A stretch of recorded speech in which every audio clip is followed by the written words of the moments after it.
Oh, wow. The intro video is choppy. That's not good. Okay. But what is good is we got my brother from another mother, Saba, in the house. How are you doing, man? I'm good, man. I'm good. A whole day of streaming today. So, yeah, I'm up. I'm lively. I'm about. How are you? You well? Yeah, doing good. Of course, did the work thing, got home, and try to catch some of the games. Saw that Atletico equalized. PSG was up 2-0. On the ride home, the watch-alongs have been my source of the Champions League games. So I don't know who won and who lost. So I can let you know if you want to know. yeah. Any surprises? No, not really. Newcastle lost at home to Borussia Dortmund 1-0.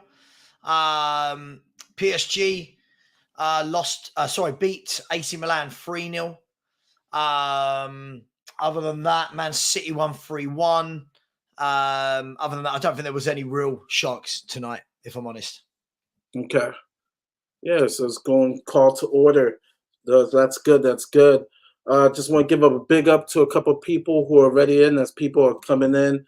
Totspur, big up to you. Big up to Steak, Alexander Hilton, Ian 007. We got John 071. Big up Mari. And very, very busy Saba. So they know. You keep busy, Yeah, man. I do my best. Big up Totspur. Yeah, no, you got to. So much to talk about. And so name of this episode is 23 Mate, my best Australian voice. But how did we get to the 23 points? We played the Fulham game. And the game was almost like a Jekyll. Actually, it was a Jekyll and Mr. Hyde type of a game. The first half, thought it was very good at seeing the type of play that Ange wants, Ange ball, as some people will say. But final third, not as clinical. You want to see more. You want to see more goals. You want to see more output coming from a final third.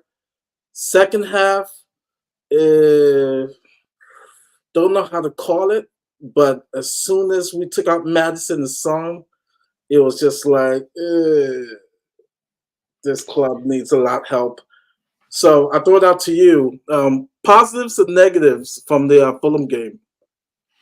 Yeah, look, I think the positives are that, these are the games that you've got to win. Are Fulham the best team in the world? No, but you've got to get past them. These are the games that if you are going to think about doing anything good, whether it's qualifying for Europe, Champions League, winning titles, whatever it may be, they're the games at home you can't slip up against. They're an average team, Fulham. They're organised. Thought they were difficult to beat. But they don't have a lot of punch. They don't have a lot of power. So the positives were that we stuck in there and got it over the line. I thought in the first half, especially the first 15, 20 minutes, I thought we played some really nice stuff. The negatives for me would be it was a bit like Luton. After the first 15, 20, it kind of tailed away for a little bit. Fulham started to come into the game and then we wrestled it back and got the goal. The worrying thing for me would be the second half. We completely fell off the cliff. We looked really, really, I don't know. It just looked like a training game. It almost looked like we knew they weren't going to score and we didn't really need to do a lot. But like you said, the moment that that Maddison and Son come off that pitch, everything changes. Every game this happens as well. The moment Maddison and Son come off, you lose everything for me. You lost all your goals. You lost all your creativity. So that's the concern. But I think we knew that going into the season. I think we knew that. I don't think anyone should be really surprised. I don't personally. I'll kick up our hornet's nest nice and early for you, Mari. Personally, I don't think we signed well in the attacking areas in the summer, other than Maddison. I'm underwhelmed by Kulu, by Brennan Johnson, by Solomon. They were all okay signings. So this is what we're going to have to try and do. We're going to have to try and manage Son and Maddison, that they're on the pitch as much as possible. Yeah, and you brought up Kulu because it's been really easy to harp on Richarlison. I mean, he's just atrocious. I mean, there was one sequence I thought he was trying to kick an NFL field goal. Like he just like Musu Sissoko, like of a kick. But Kulu, his processing, right? People will see that, okay, his work rate, 2/3 of the field is really, really good. But it's that final third, his processing is so slow, Saba, so slow. There was a sequence, like Romero should have had an assist at close to the end of the first half. I mean, a beautiful pass, a layup. He doesn't even get a shot attempt off. Ange is like in the agony. You can see it. The TV cameras goes to Ange. Like Kulu, his processing in the final third is horrible. I mean, he has to get some criticism. Look, I think it's difficult because Kulu's one of these that divides opinion. Whenever I see people talking about how good Kulu is, it's never actually about football. It's always about, oh, he's working hard, he's tracking back, his hold-up play. That's great. But, as a wide man, I want to see, what are you doing going forward? Like, when are you ever going to beat a man? When are you going to... look, there was one scenario in the first half where I think Fulham had a corner and we broke from the corner and he was on the left and he got the ball deep in our half and he was running and running and running. And the problem with Murray was the moment he got into their half, you could see him looking around, not for other players, but looking around as if to say, I don't want to keep going forward. Like, his first thought wasn't drive forward to attack with the ball. It was, how can I hold the ball up? Now, that's fine. That's good. And if you like that in a winger, fine. Then he's doing his job. That's not me. That's not who I like in a winger. I like wingers. I like wingers. Do you know what I mean? I want wide men that go at their fullback. And again, it's another fullback that would have come off the pitch thinking, I didn't have a tough game tonight.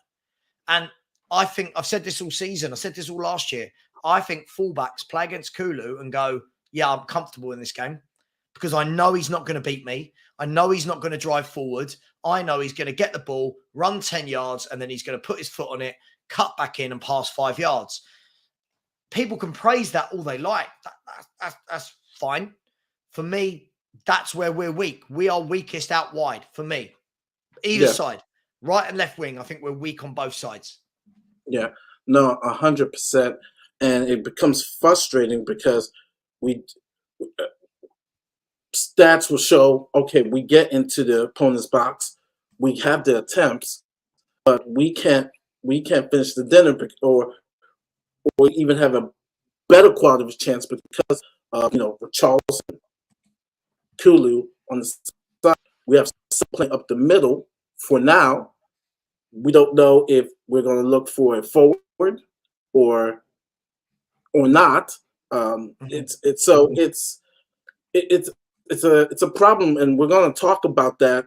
In the next segment of, okay, if we go at this historic pace, what we're going to do in January when it comes around. We have Lee coming in, Cody, who's usually on the Mondays.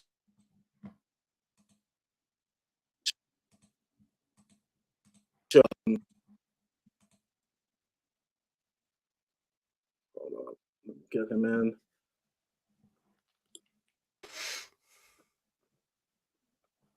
I am frozen. Okay. Is I Lee didn't know it in? was me Yes. lagging or Sorry. Maori lagging. I think it's Mari. Yeah, no, it's me lagging.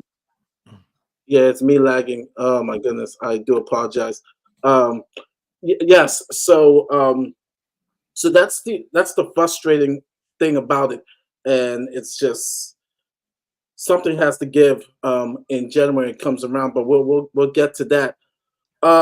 What did you think about the midfield?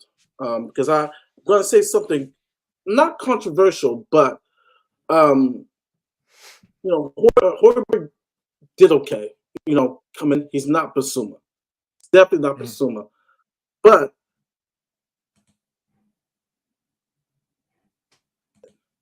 right, but it's the same thing. Like in the final third, his passing. Oh gosh, I'm really lagging. This is embarrassing.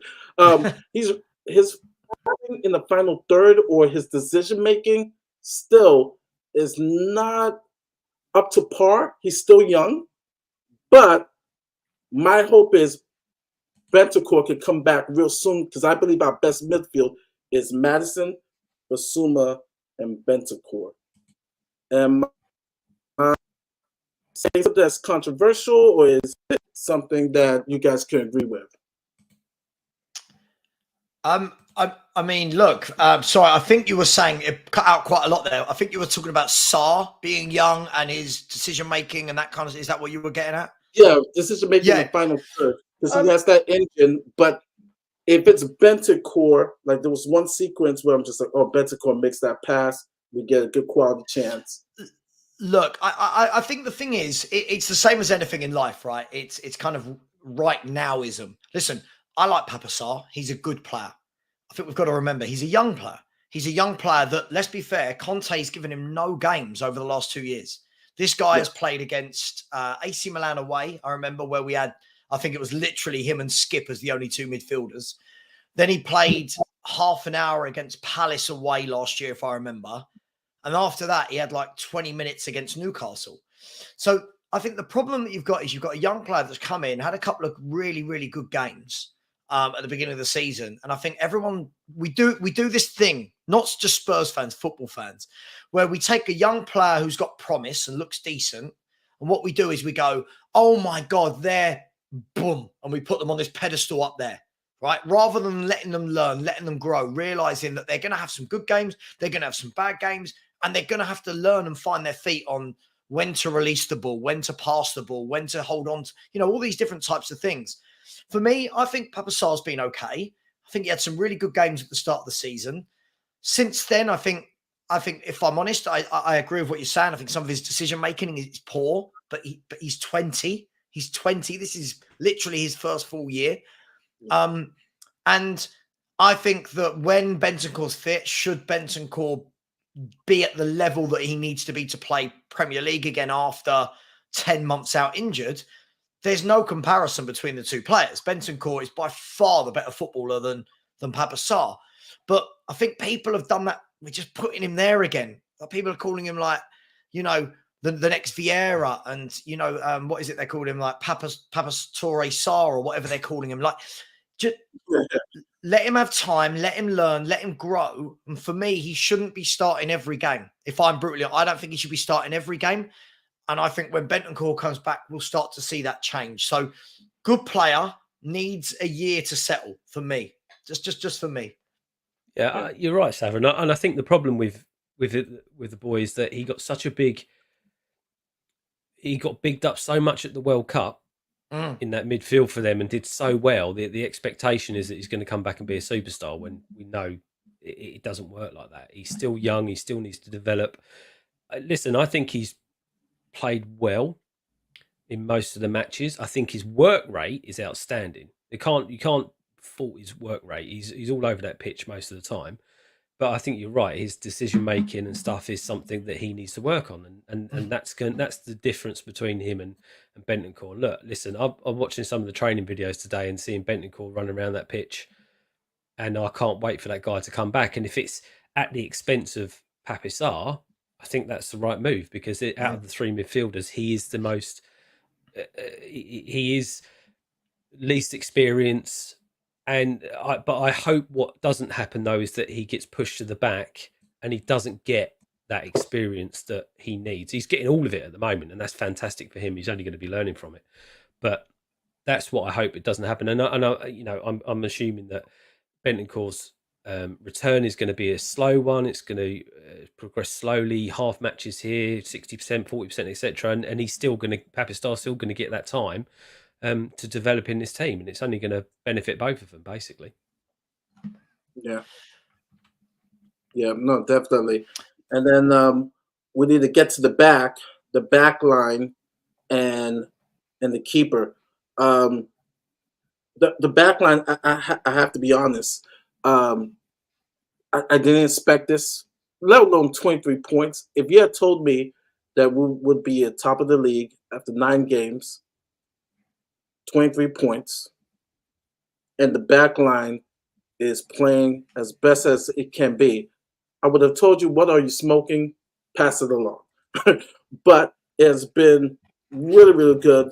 Van de Ven has been just a revelation. And I hold my hand up. I had some reservations. I was one of those who were in the Tapsoba camp.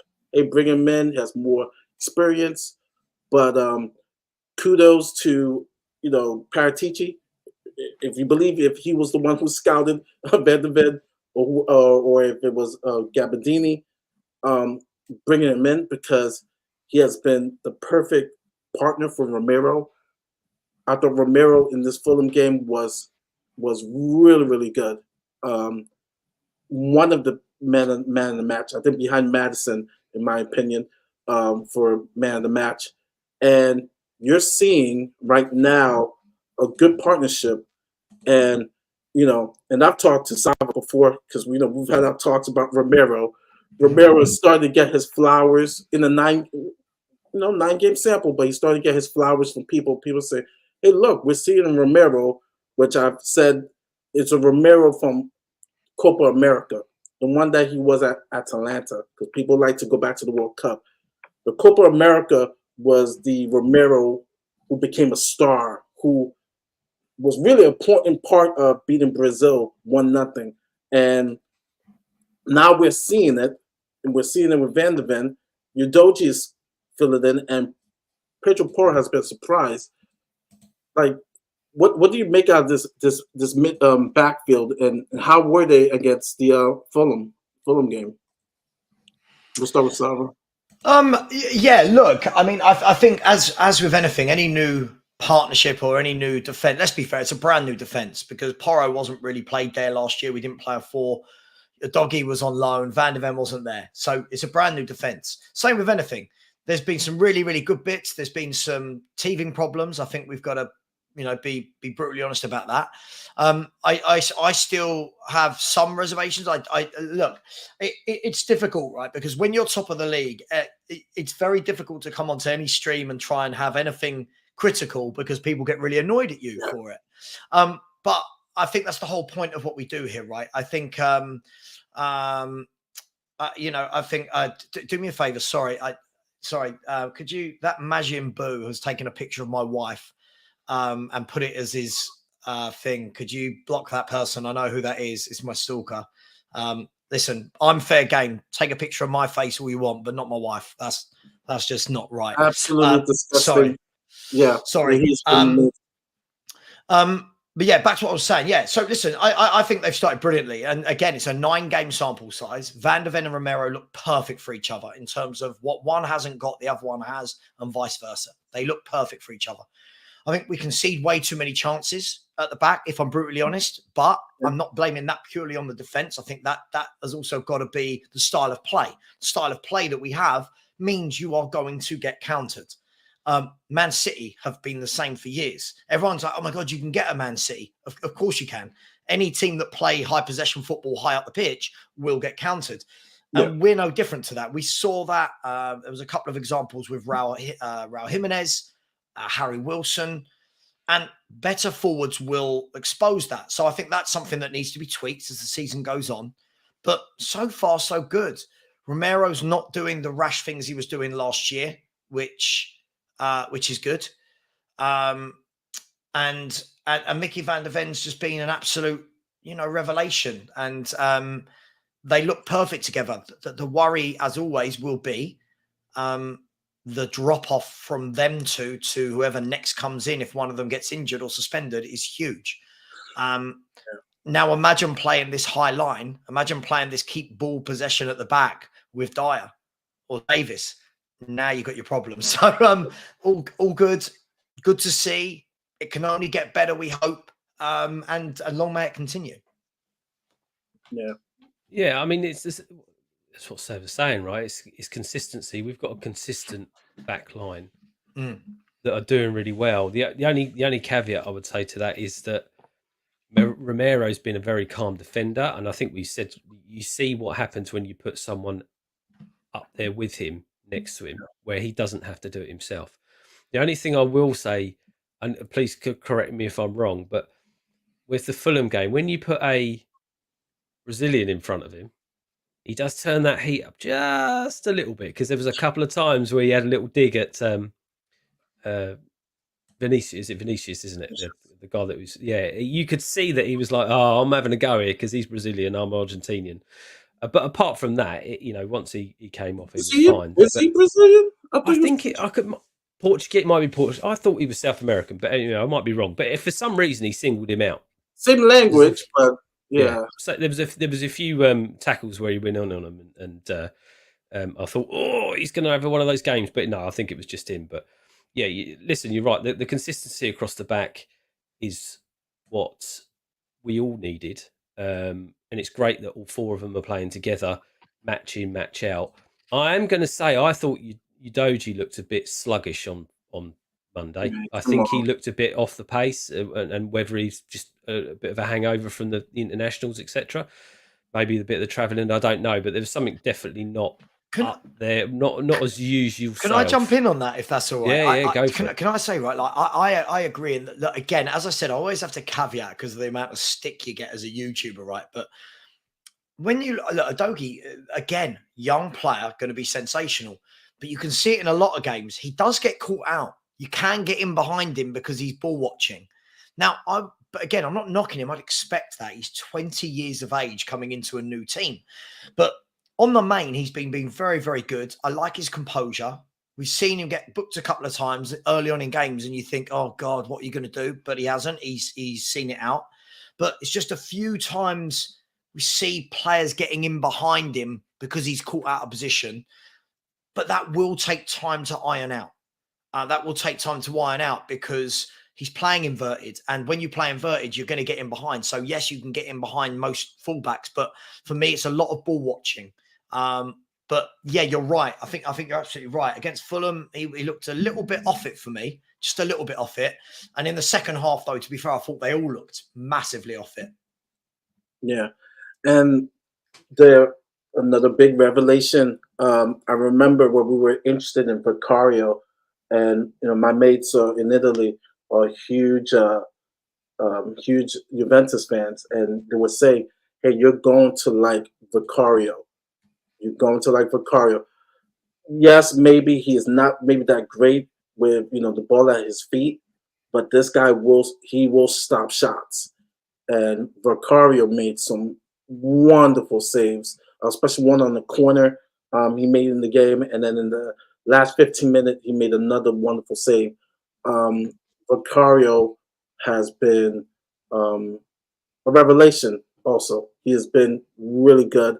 I think ahead of schedule. Still, we haven't been. It's tough, and Saba, as a YouTuber, we want to be hopeful, we want to be excited, but then we know there's tests that need to come. He hasn't played the Man Cities. He hasn't played the Villas, the Brightons, the teams that, tremendous pressure. I wouldn't say Liverpool is the one team that I thought that one sequence maybe putting pressure on him, because Arsenal, I didn't really think. I have my opinions of Arsenal's front three, their attack of this season compared to last season. But I'm thinking only Liverpool was really, in the Brentford game, were the 2 games that really tested him, but there are more tests to come. But in the 9-game sample, right? He's been good. He's been good. Vicario. Yeah. Look, I mean, Vicario has been good. He got a lot of stick. I think everyone decided they were going to be a goalkeeping expert in the summer. If you remember, everyone was watching videos of a man they'd not really seen and going, "Oh, he can't catch. He can't do this. He can't do that." He's come in under the radar. No one really knew anything about him. And I think it goes to show, don't always judge the book, you know what I mean, from the cover. You've got to wait and see what they play like. Listen, another one, he's been brilliant. We saw a couple of mistakes from him the other night, which was the first time I saw that. And I was like, oh my God, what are you doing? But on the main, he's been brilliant, hasn't he? He's been a really, really solid, pulled some great saves out the bag. He looks assured and it looks like a bargain at 17 million or 18 million euros, whatever the price was. Again, I take everything with a pinch of salt at first, right? Because it is a 9-game sample size. And I think what football fans are very good at, we're all very good at praising people when they're doing well. The moment they're down here, we then want to kick them and we want them out and they're rubbish. And that's what a bad signing. And I can't believe. So for me, I think you're right. We're going to have tests. We're going to have tests, not just Vicario. All of them are going to have tests in the next 30 games. 30 games, 29 games left. It's not all going to be plain sailing. I know everyone thinks, 9 games, we've not lost. There will be times where we don't win games for a few. And that's where we're going to see what's the character of Vicario. What's the character of a doggy at the age of 20? What's the character of Son as the captain? What's the character of Romero and Van der Ven when they start leaking a few goals? So for me, again, all is good. All is good. But let's remember this, when things get a bit sticky, let's just remember that everyone's putting them on these pedestals. So let's just, for me, I try and remain a little bit calm about these things. Yeah. Yeah, not much more to say to that. Exactly what I'm thinking. It's, I mean, listen, I'm going through a similar situation at the moment with my boys. We're unbeaten all season so far.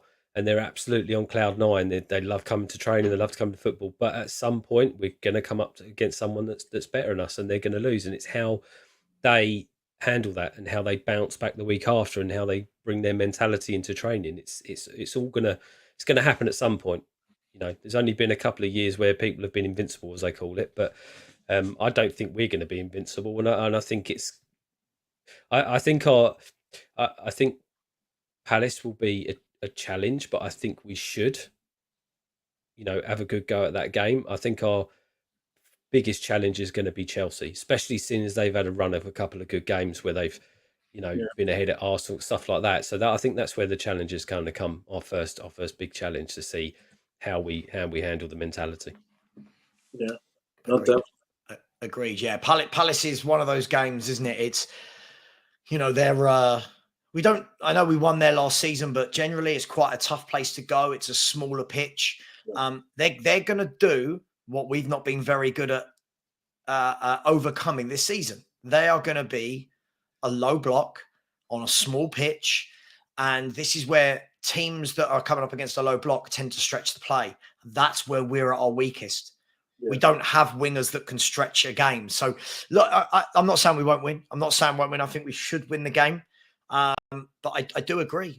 Chelsea for me that's going to be an interesting one, because again, they're going to come with a very strong midfield of Caicedo, Enzo Fernandez and Conor Gallagher. They're going to run, they're going to press, they're going to fight. They're quite good at the back. They're not too bad. If you look at their games this season, no one batters them. They don't tend to ship 3 or 4s. So come through these next 2 games. Yeah, people are going to be going delirious, but I don't know what you guys think. And people are calling me negative. It's fine. I just got the feeling the more I'm watching us play, players are starting to look tired already after 9 games. And Son and Maddison must be playing with injuries, because there's no way you take your best 2 players off every game with 15, 20 minutes to go. You just don't do it. I said this on Monday. One of the things that I'm sure we'll get to this point, but one of the things you noticed is that how the dynamic of the team changed once he made all of those substitutions, right? Yeah. For me, it brought Fulham onto us, because they didn't have as much of a press as the likes of Son and Maddison that were doing when they were on the pitch. And I was, saying, in the grand scheme of things, does those two players being on the pitch for an extra 10 minutes really make that much of a difference to them in terms of the next game or something like that? So they must be carrying something, because any professional can usually run an extra 10 minutes. So for me, it sounds like to me they are carrying something. Yeah, but then just before Son come off, he was flying across that pitch trying to get something. So I don't know, maybe he is, maybe he isn't. We don't know. But I don't get why you take off your players that are pressing from the front, bring on people that aren't pressing as much, and then create a midfield that is generally sitting back more because you haven't got those people that can hold the ball up, and then inviting pressure on. It doesn't make any sense to me. So, I mean, the Udogie sub is the only one that made sense, because I can see why he took him off. He wasn't necessarily in the best of games, but he's also one card away from a yellow, from a suspension. So it made sense. 2-0 up, 1-0 up. Looks like we're controlling the game. Bring him off and bring Chicken Royale on, and we see what happened then after some of the balls that went over his head. Yeah, do you think a little bit of it is that Ange will know? Ange knows that we need Son and Maddison. Do you think a little bit of it is he's so worried about if they do play that last 15 and 20 and get injured? I'm not saying this is ideal, but if they do play that when you then start the next game, let's be honest, right? I'll ask you two questions, right? If we lined up against Palace and Son and Maddison aren't in that team, I don't back us to win the game. Am I being over dramatic? I look at it and I'd go, there's no creativity and there's no goals. So if you take them out, what's your alternatives? Your alternatives are Veliz up front or Richarlison up front, which means then you've got to bring someone else in on the left, and then who are you replacing Maddison with? Lo Celso, maybe.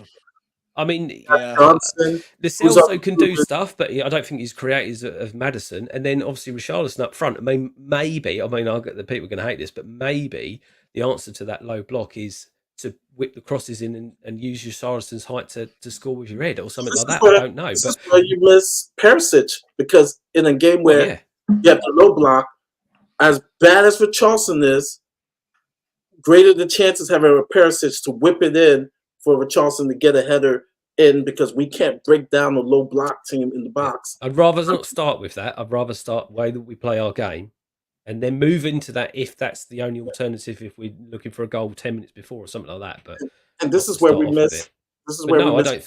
I think we would struggle. I think it would be a bigger struggle if those two were out against Palace, 100%. Yeah, and I think defensively we'd be okay because they're not the best going forward. Yeah, but we would struggle to find and creativity to open them up. Definitely play the low block because is not playing. He's hurt, hamstring. Elise is also hurt. He's not playing. So they're toothless. So they're definitely going to play the low block. They're not going to take the chance. I mean, Ayew. Yeah, I mean, because of that, listen, there should be a game. This should be a game we should win, right? I mean, look, the point you've made there. I see Fulham the same as Palace, organised team, right, but with no punch. Like if Elise and Eze are playing, they've always got a chance. Yeah, those two are mavericks, aren't they? You never know what you're going to get from them. At the moment, you look at Palace's team, and I don't look at it and think to myself, "Oh, they're going to score loads of goals." But equally, we've got to work out how to break down these low blocks. Now, we might go there and win 3 or 4-0. I'm not saying it's out of the question. We can go there and win 3 or 4-0. But this leads me back to I still don't understand how we bought 3 wide men during this window in Kulu, Brennan Johnson, and Solomon. And I don't think any of the 3 are particularly great. And okay, Kulu holds the ball up, great. Brennan Johnson's quick, okay, great. Solomon dribbles at people, great. But do you know what I mean? I just feel like you've bought 3 wide men. One of them could have been a Musa Diaby that Aston Villa went and got, a proper wide man that runs at people, scores goals, hurts you. Great sign. I just feel like for all the money that was spent on those 3, I just still don't feel like again, I'll ask the question to you. I always like to ask the question just so that I don't think it's just me making a statement. Other than Son, when you look at Son up top, straight away, does anyone, do any of you go, yeah, boom, he has to play on the right or left, or that's the strongest 11? Because for me, I go Son, and then I go, I don't really mind who plays now. I don't know. Yeah.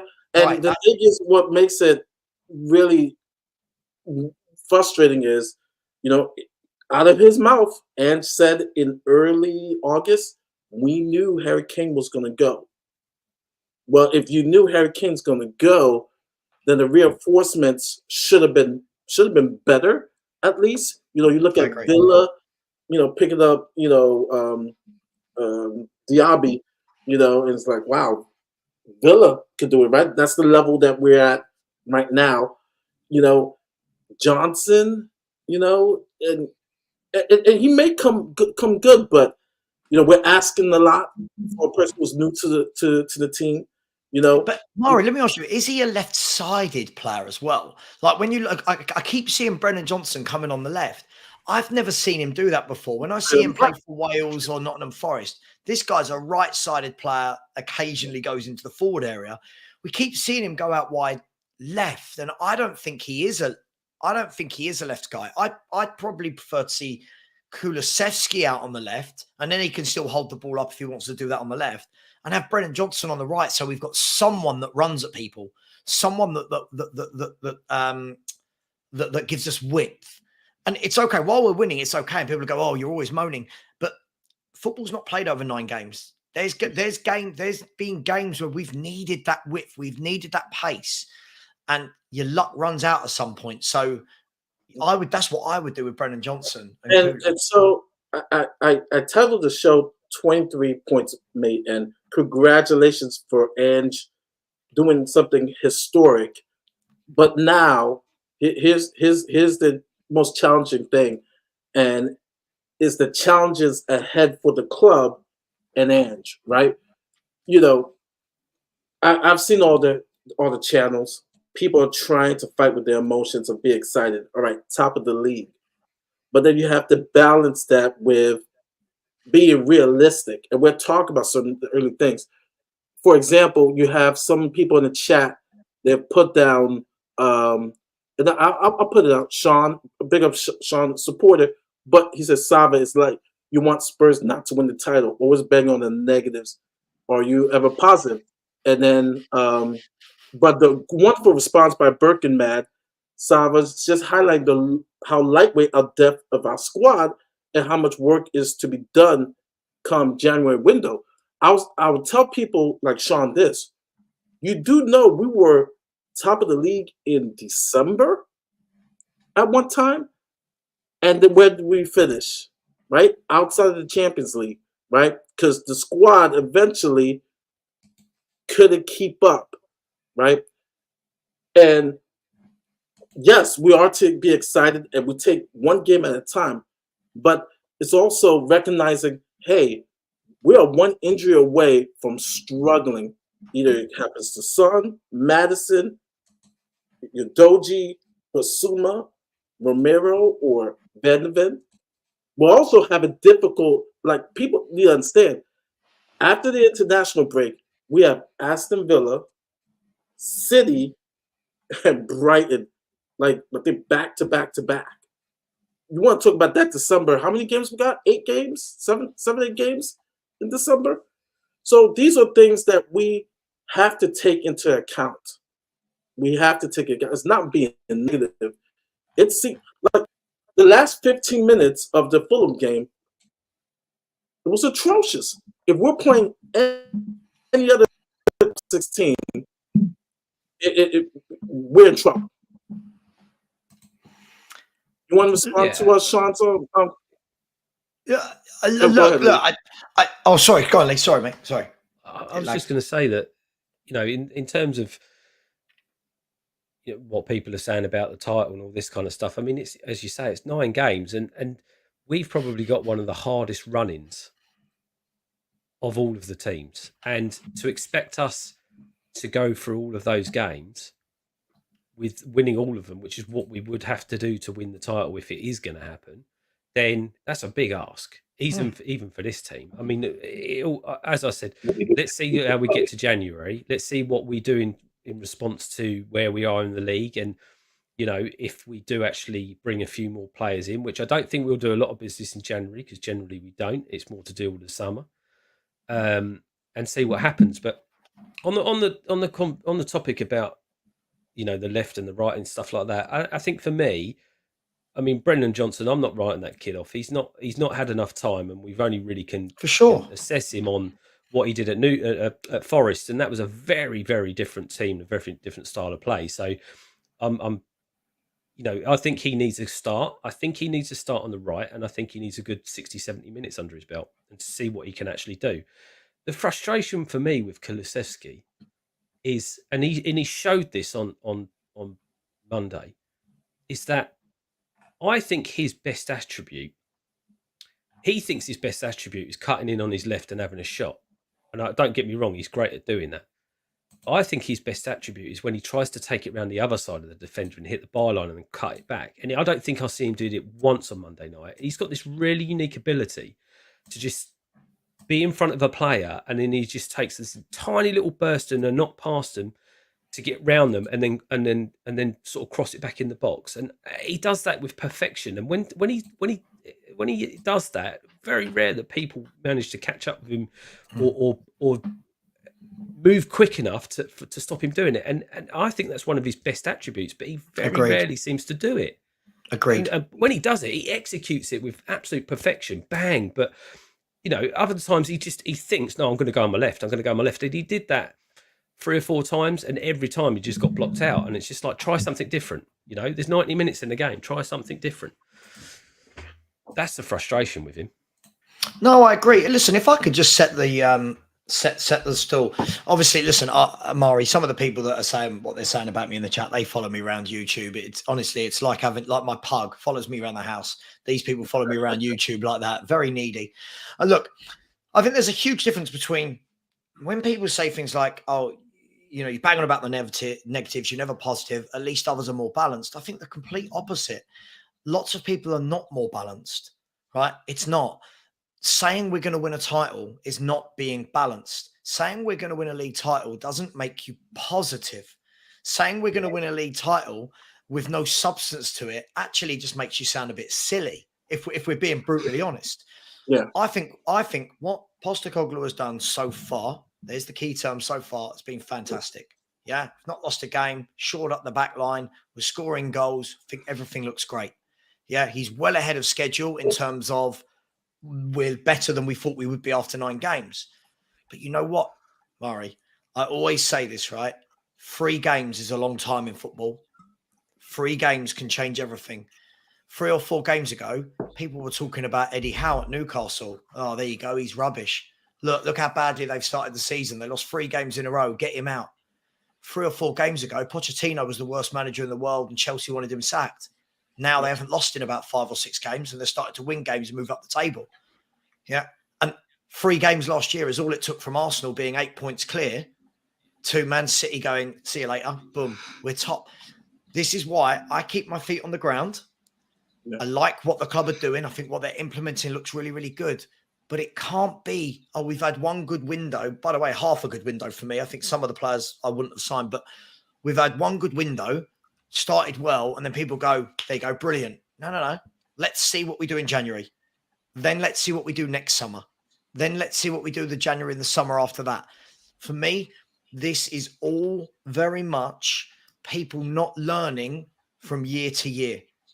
Not learning from Spurs, not learning from football in general, that just because you're top after 9 games, just because something's going well right now, doesn't mean that everything's just going to be a cakewalk. And the last thing I'll say on this, sorry, before it goes into a rant, right, is these people that think I'm negative, when this comes true, when Spurs do finish 4th or 5th, which is where I think we will finish, when we do struggle to get over the line in games because we haven't got a deep enough squad and we rely so much on Maddison and Son, these are the people that will be going, oh, yeah, but it's his first year. He needs time, which is exactly what I'm saying now. Yeah. Yeah, but because I'm not getting my pom-poms out and shaking my arse at, oh my God, we're winning the league, everyone calls you negative, and that's fine. I'll see them in May. I said that last week on the show last week. Expectations. Has expectations changed? For me, it's still the same. My only one thing I want to see, I didn't care if we finish 4th, 5th, 6th, 7th, 8th, or 10th, is to find an identity, to find a DNA, to find what an ethos, what kind of team that we're going to be. So far, these 9 games, I've seen it. Mission accomplished. If we finish 4th, that's like icing on the cake. But the main objective was to find the identity of this team, to find a vision for this team so we could go to other transfer windows and see and build on what ANGE is building. But we have exceeded those expectations according to some in these 9 games. That's why everybody's going, we're going to win the title. We're going to win the title. No, and like I said, we were top of the league in December with Jose Mourinho. And we know how that season ended, right? It's a long season. Injuries happen. The difficulty of the schedule happens. And our squad is thin. Once you take Son and Madison out, this club is totally different. we saw it in the Fulham game.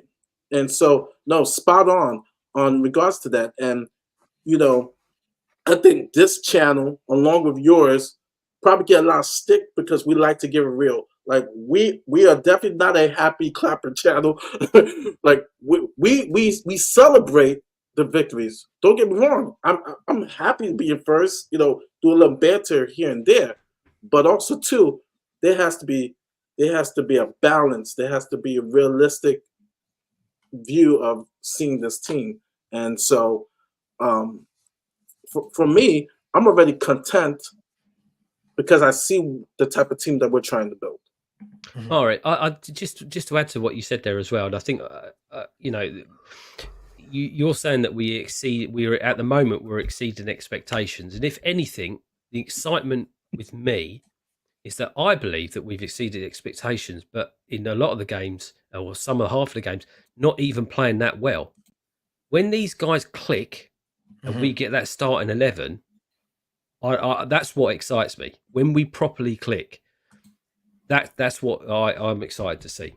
A whole 90 minutes of just absolute, you know, bulldozering over a team when it all goes right is going to be the pinnacle for me.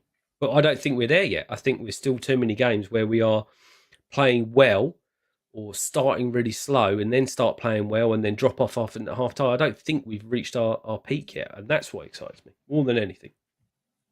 But I think we still need a few players in a few positions to get there. And that won't happen till January. Yeah. We got Stell and Has coming in. We talked about the positives and the negatives that we kind of saw from the Fulham game, kind of like a Jekyll and Hyde type of a game, first half, second half, especially when Son and Madison came out. Ange has gotten 23 points, a historic feat. We would have never imagined, 23 points out of the first 9 games. But now, what are the challenges ahead for the club and Ange? I know, Stel, you've been posting that, if this pace continues, January is coming around.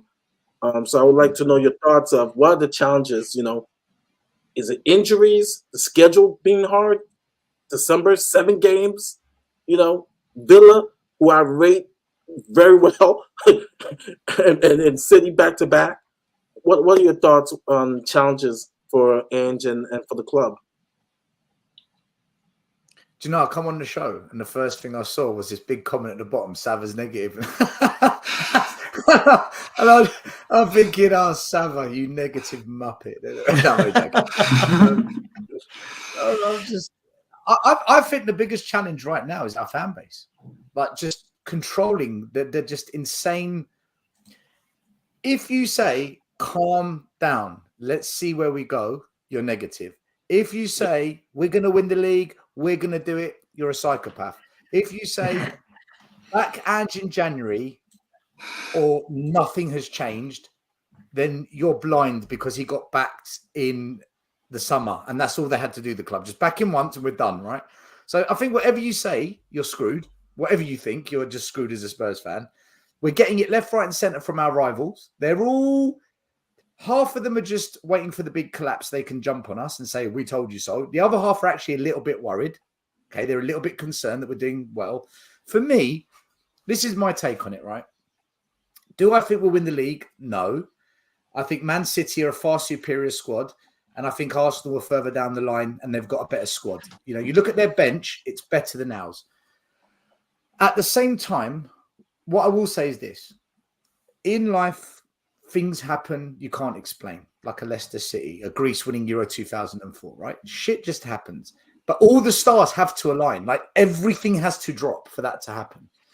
So by me saying that, am I suggesting that Spurs might win a league title? What I'm saying is this. If this keeps going how it is, and we get to January and we're 4, 5, 6 points off the top, then for me, we are in a title race. I still don't think we'll win it. But mathematically, in January, we're in a really strong position. So all I want is this. If, and I repeat, if, because I know people in the comments are going to lose it, if we are in that position in January, I want the board to back Ange when they didn't back Redknapp, when they didn't back Poch, when they didn't capitalise on us getting top 4 all those times under Pochettino and Conte and bring in some real good players. I want them to go and buy 3 top players. They don't have to be superstars, but bring in players that just fit Ange's system and takes this team another level up. Because then, if that happens and we don't win the league, I can honestly say we lost it to a better team and I can handle that. But if we end up losing it because we didn't back Ange and by doing that, we sabotaged any dream we might have, then we've lost it because of us.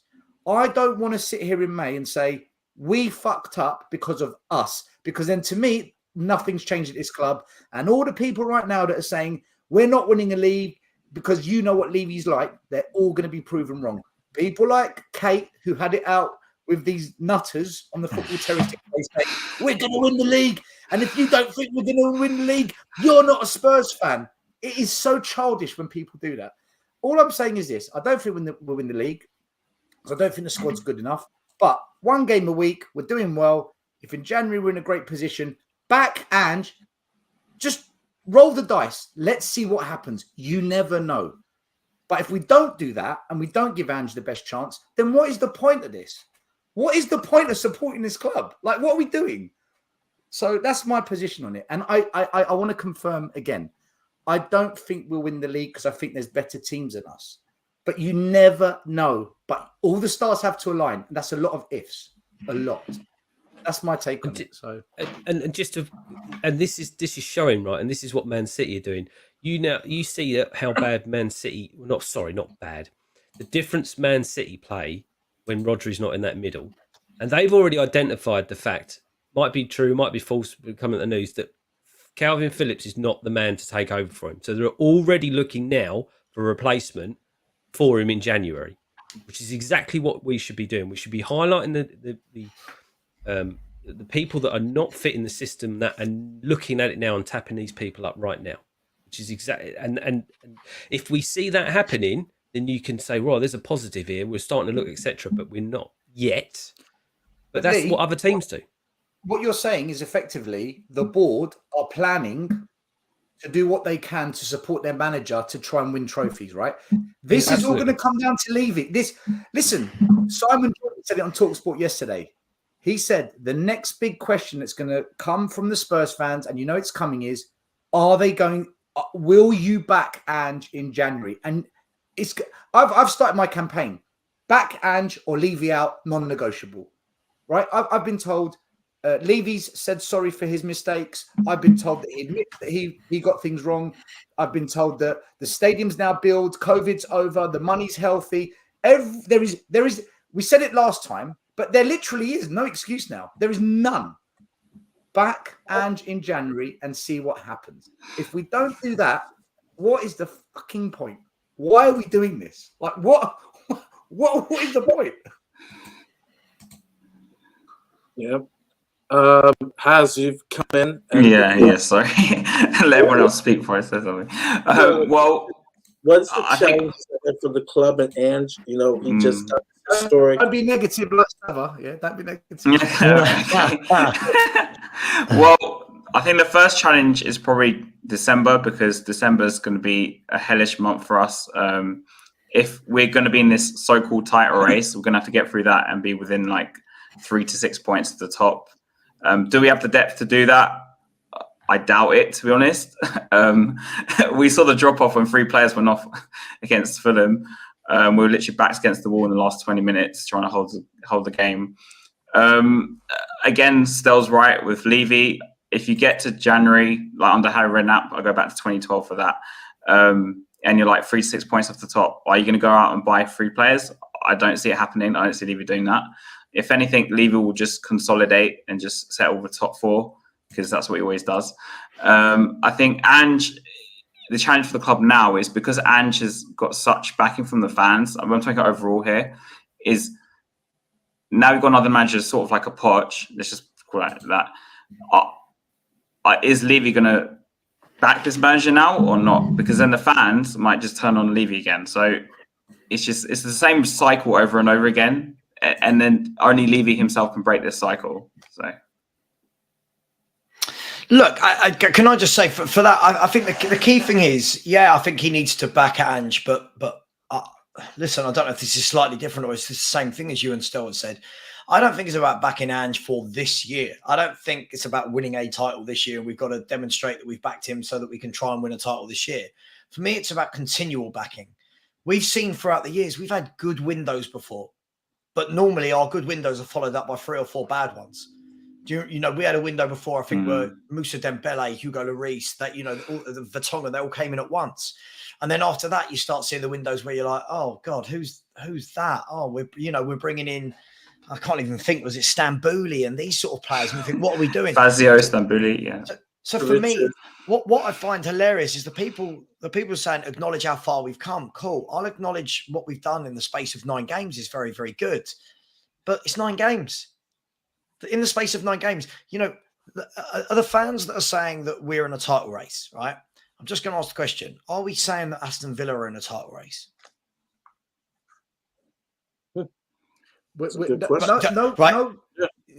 No one's in the title race other than City and Arsenal, only because of last season. We won't know where we're at until at least minimum another 9 game minimum.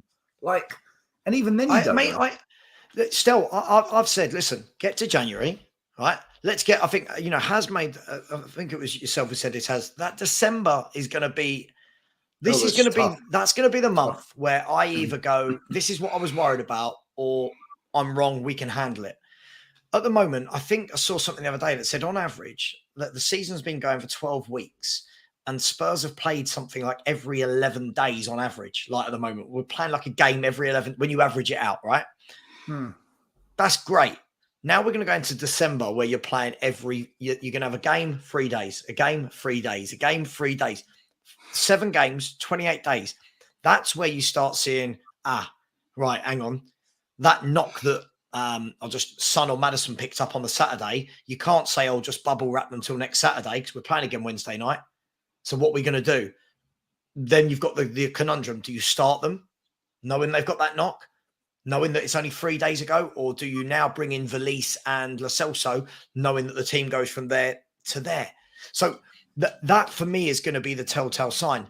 If you get through to January, and this is where I agree with Stell, if you get through to January and we're 4, 5, 6 points in and around that mix, cool. Then the onus goes, cool. All right, Daniel Levy, cool. How are we backing this manager?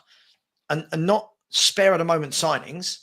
They should be talking about that now, right? That should be in process now. What is it we need to go further? And for me, the only thing I said, sorry, if it sounded like I was knocking Brennan Johnson, I wasn't knocking him. I was underwhelmed by it. If I'm brutally honest, I was underwhelmed that you sell Harry Kane, which I was cool with Kane going, but you sell Harry Kane for 100 million. You're thinking, cool, replace those goals.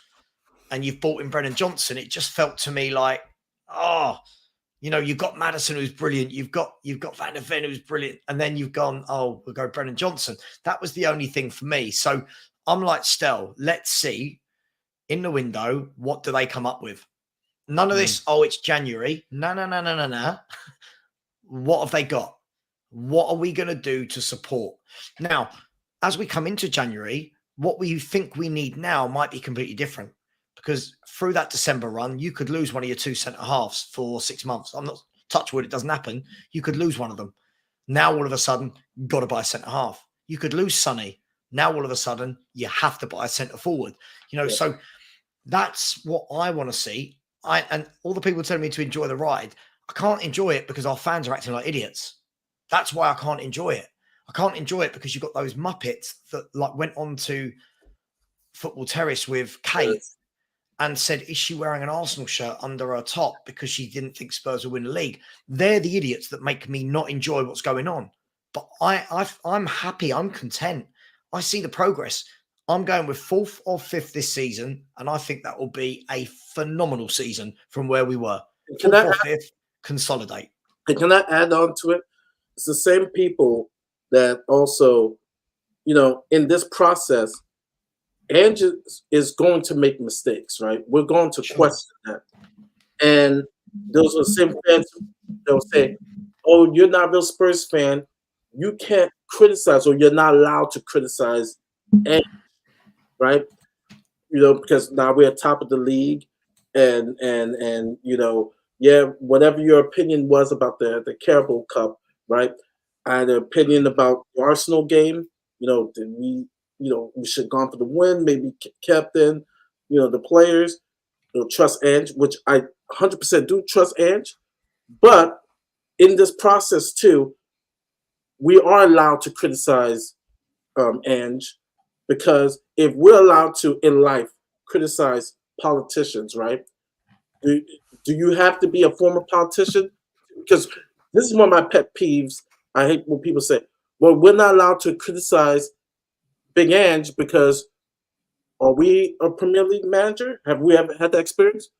No, but it's the same thing. If someone does a bad surgery, I've never been a doctor, but if someone does a bad surgery, I'm going to say something. I'm going to, I don't need to be a surgeon to criticize a bad job or a decision by a surgeon. It's the same thing with politicians. So I think in this process, I think our fan base sometimes gets so excited. We're winning the league. You can't challenge the team.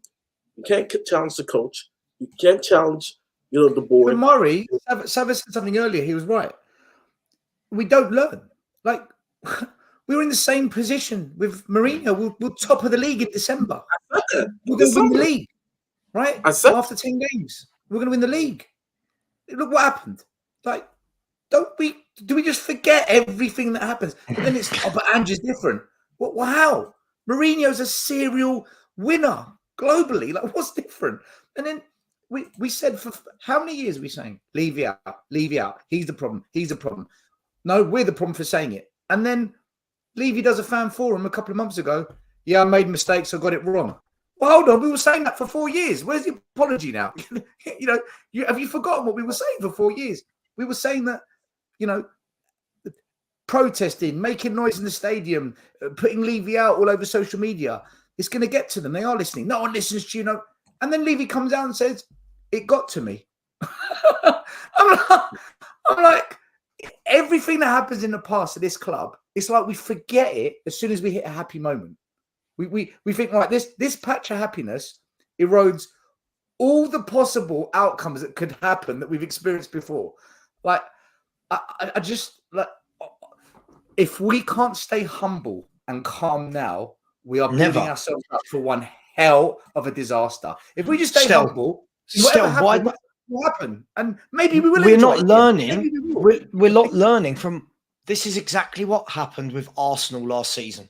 This is exactly what happened with Arsenal. They flew out the traps. Everyone got well excited. I remember going on to all these shows with them going, relax, you're a good team, but relax. Man City are much better. Man City will go, oh, we're going to do this.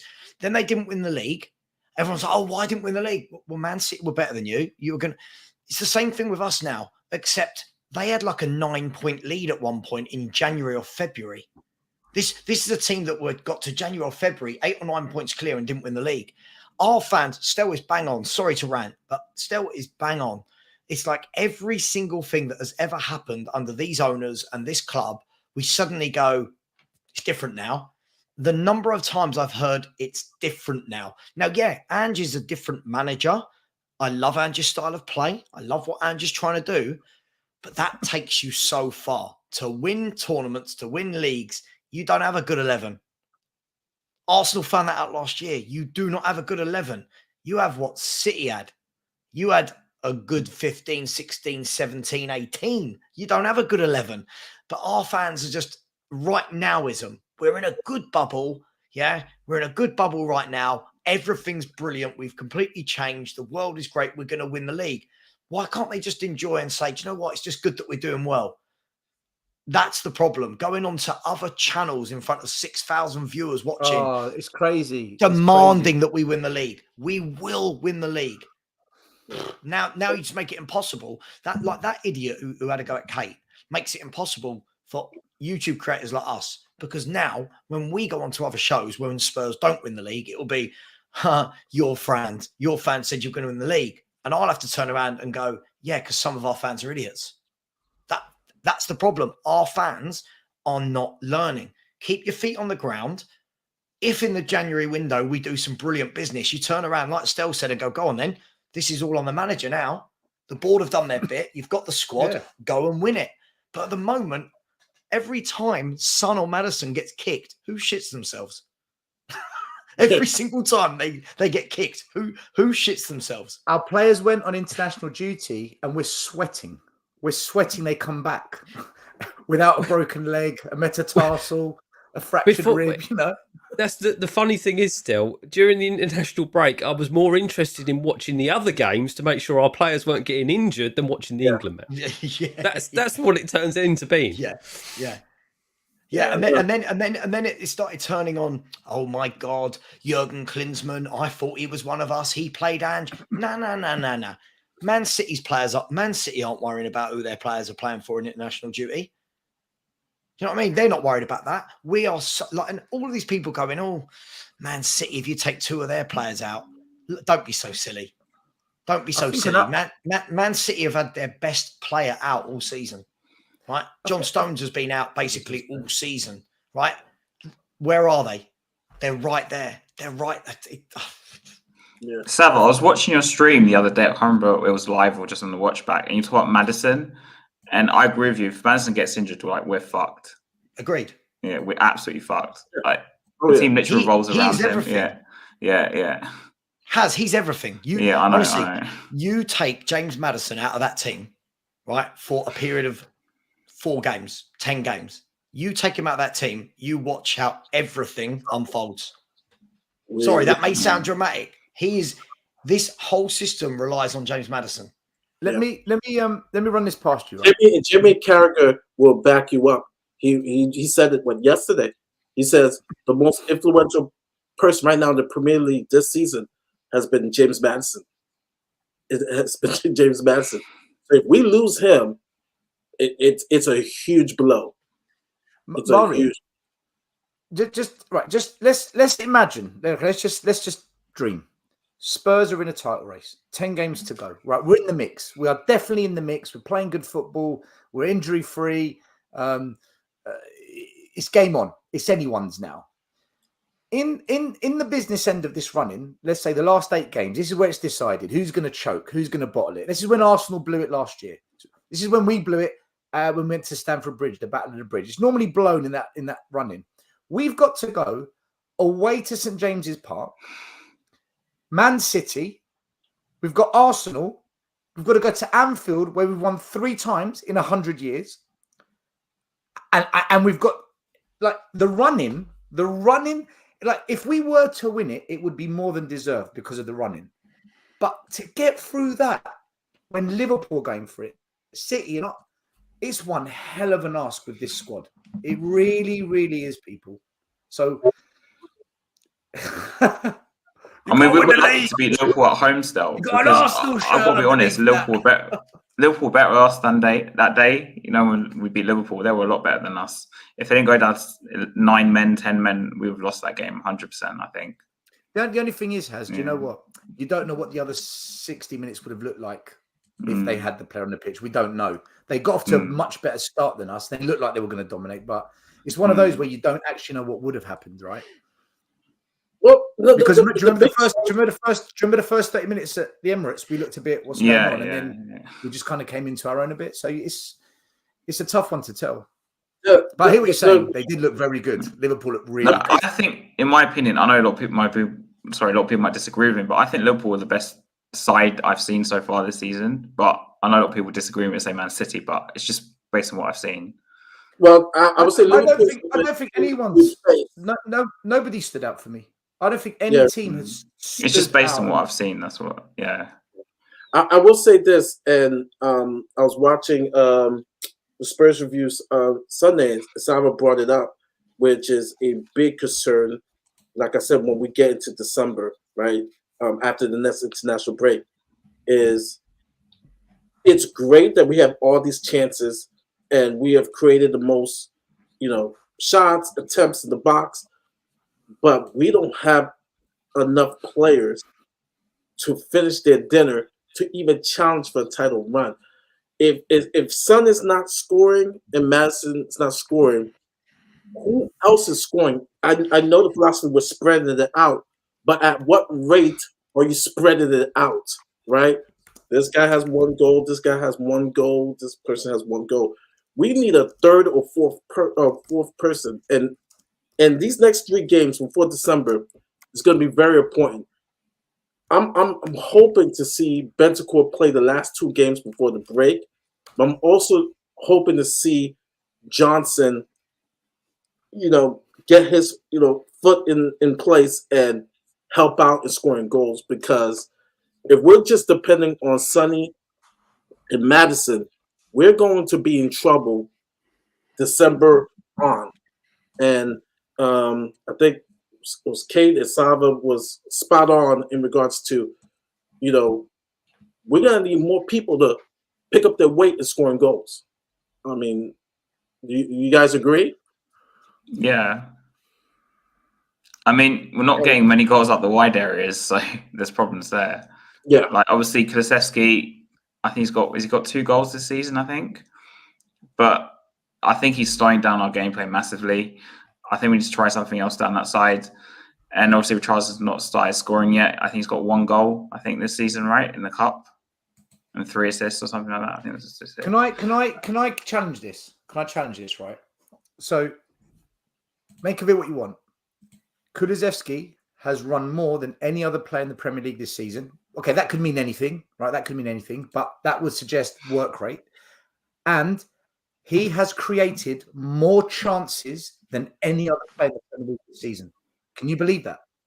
He's created more chances. Yeah, but the problem. Listen, I hear that all the time, and we'll have to disagree on this one. The problem with this is when we're talking about chance creation, we're at the stage now where what is a chance created? Like a chance created, big chance created, massive chance. Driving into the final third, impact pass, this, that, the other. Surely, at what point do we look with our eyes? And I like Has said, for me, there's so many times where I think we're flying forward, go forward and stop, turn back inside, 5-yard pass, and it's like, oh my God, like drive forward at the goal. Listen, I appreciate what he does. I appreciate his hard work. I really, really do. I can only just say, for me, he's just not my type of player. That's all it is. If other people like him, I'm not knocking them for liking him. He's just not my type of winger. I look at the type of wingers that the other clubs around us have. Even like when I look at Brighton, I look at Villa, I look at Newcastle, I look at Chelsea's, I look at Man City's and Arsenal's and Liverpool's. Let me pose you a question, Saba, because I'm in the same boat with you with Kulu. I just think he's wasteful and his processing is just slow in the final third. Right now, because I think he's playing a little bit on form. Who would you rather have, Raheem Sterling or Kulu? Raheem Sterling all day, every day. I agree. Never in a million years does his work rate trump what Raheem Sterling gives the team.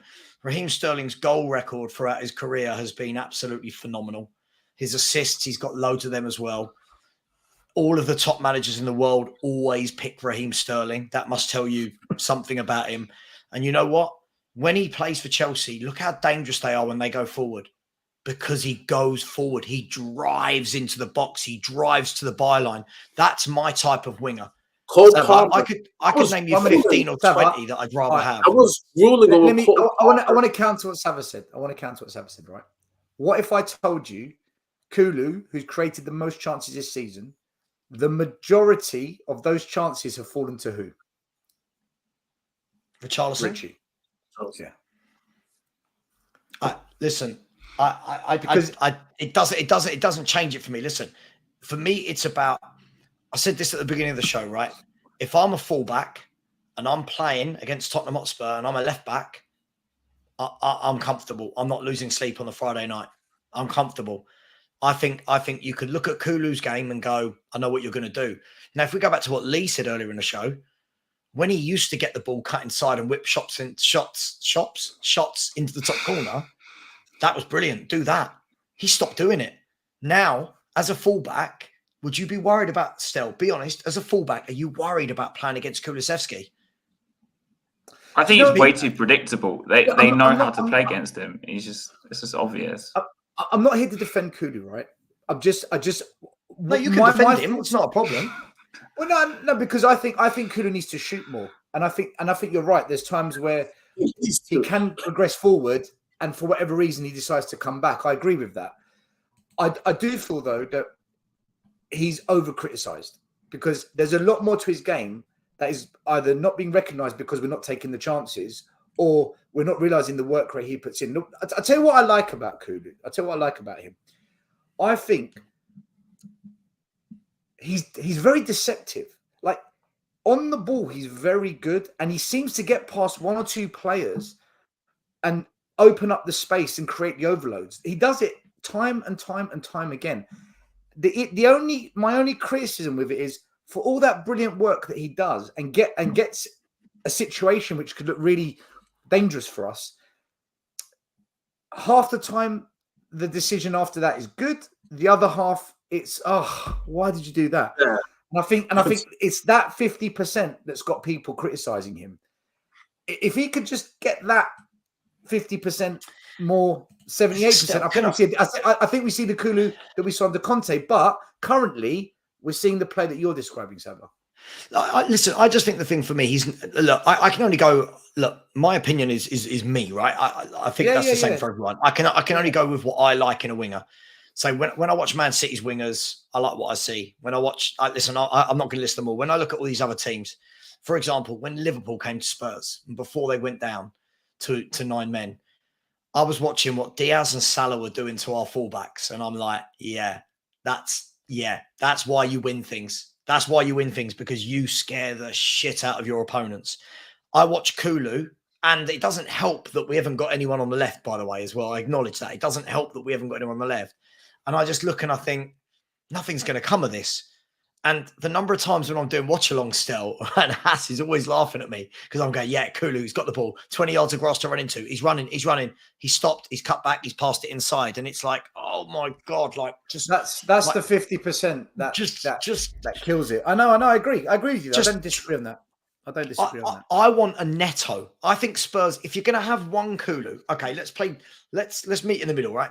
If you're going to have one Kulu, I think you've got to have one Neto or a Diaby or a Matoma. You've got to have one that goes. You've got to have one that scares the crap out of fullbacks. At the moment, we've got two that don't go. We've got two that both cut in. And they're not cutting in and driving at goal. They cut in and pass. It's infuriating. And that's why give me Neto all day, every day. Give me Diaby. Give me Matoma. Give me Sterling. Give me yada, yada, yada, yada. That's just me. That's just what I like in a winger. Can I say, EVSP, Kulu does take on players, but if you notice, it's deeper. He's doing it deeper on the halfway line. Yeah. And I don't know whether that's the style we're playing or whether Ange. Well, I know when we play out from the back, the wide players to drop deeper to create a 2-on-1. So I know it's partly that, but do you know what it is? It's because he had such a good first 3 months under when we signed him, and we haven't seen that Kulu that I think everyone's comparing it to that, and I don't know what's changed. I've just never been a big fan of him. I've never been. I remember watching him at Juve, and I thought he's okay. But all my mates who watch Italian football religiously said you'll get really frustrated with him. They said how I feel about him now. Technically brilliant, frustrating, no consistency to the guy at all, and that's only me. I just want to see, maybe, as I said, maybe stick him on the left, let Brennan Johnson be rapid down the right. Maybe. Would you not consider, because I've heard this conversation come up on a lot of shows, even ours as well, would you not consider Kulu as the number 10? Yes. In this system, the only way I think it'll work is if he plays in the middle. But he won't get game time also got Maddison. So I know for now, I just try something different. I'd either try 2 different wingers or, I mean, because Solomon's out, obviously, but just try something different and then use Kulusevski as like a closer. Has who? Because when some you got to try Johnson 100%. I'd try Johnson 100%. So Johnson left, and who goes on the right? I'd play Johnson on the right. Surely Johnson's a right winger, isn't he? This is the problem. Still, Brennan Johnson's not a left-sided player. Okay, Johnson on the right. Who's on the left? Kulu. So, all right, so you'd move, but then you've got the same problem, haven't you? Just on the other side of the pitch. I'd even try Brian Hill on the left. You could even try that. You could even try that. But I'm thinking with Kulusevski, I'd just use him as a substitution for closing games out, because at least he can keep the ball. So you bring him on with like 20 minutes to go. He'll keep the ball. At least he'll get dispossessed maybe once or twice, but at least you'll see the game out for now. But because I would only want to see, I've been championing this since like game week 1, but I want to see him playing in the middle, but he's not going to get game time as long as Maddison's fit. So you just have to use him as a sub, I think, for now. Yeah. I will say this. Me and Iggy, we did a transfer show before we got Kulu, and we talked about his confidence at Juventus. We were like, this could either be good or it could be bad. Iggy was breaking it down in regards to Kulu that, he's a player that runs with confidence, and you see him play better when he's not running on that. He's going to be, a play that processing, once again, final third, his processing is slow. It's not quick. Like, I said this earlier, Romero laid it, beautiful pass. And I'm like, it's a goal. Shoot it. I couldn't believe he didn't shoot. I really couldn't believe it was just unbelievable. And so it's almost like he's overthinking every single thing he does now. I just don't understand it. Yeah. And I'm like, all right. I'm like, if we're going hard on Richie, we're going hard on Kulu. I'm like, I'm going hard on both of them. And so and these are the reasons why these next few games. No way. Richie doesn't even hit the target. Yeah. I know. Hit the target, man. I mean, yeah. I mean, 4 yards out against Luton, misses the target. Edge of the box unopposed, drills it wide. In the box, free shot on goal. He hit the roof yesterday. The NFL was at the stadium the week before, so he's still in the NFL mode. He's playing in the. Don't even hit. Mate, how can you not hit the target? And I don't. Yeah, it's just. But we have a game on Friday. One of those rare Friday night games. We've talked a little bit about it earlier. It's a game where we said earlier. I mean, Crystal Palace is going to play in the low block. They're going to put everybody and their mama in that box. They don't have Elise. They don't have Eze. So and it's Roy Hodgson as well. Yeah. I don't see them even coming out unless it's a counter attack. What are your thoughts on the Crystal Palace game? We'll start with Sava. I know we talked a little bit about it before at the beginning. What are your thoughts about this game? Yeah, this falls into the bracket of if you want to do good things, these are the games you've got to be winning. You've got to find a way to win. I'll just I'll keep this quick. It's what I said earlier. Crystal Palace will be a team that play the proverbial low block. It's a small pitch. They'll make it very difficult for us, and we've got to find ways to open that up. And that's where we've genuinely struggled this year with that. We have struggled. Sheffield United did it. We struggled to break them down. Liverpool, obviously, because they went down to 9 men, we struggled to break it down. But look, this is a game that we should be winning. I want to see a nice professional performance, come away with the 3 points. But if we don't, it won't be the end of the world. Like, I know lots of people are going to, oh my God, there's 2 points dropped in our title race and all this kind of talk. Look, Palace, as we said, they've got no famous last words here. Everyone, famous last words. Don't shoot me if Mateta scores a hat-trick. But they've got no goal threat. Like, they've got Zaha's gone from last year. They've got no Eze, no Elise. I can't see anything but, a draw at minimum. But we should be winning. This should be a 2-0. This should be a game that we rock up, grab a couple of goals. But again, what do we? The big question for me is: will he bring Basuma straight back in? Lots of people are obviously worried about, well, if he gets the yellow card, he misses Chelsea. But I think that's one of the things you've got to deal with. That's just life. And the question will be, does Brennan Johnson now get a start? I know we were just talking about it just then. Surely this guy's been brought in now. He's back fit. Can we see him?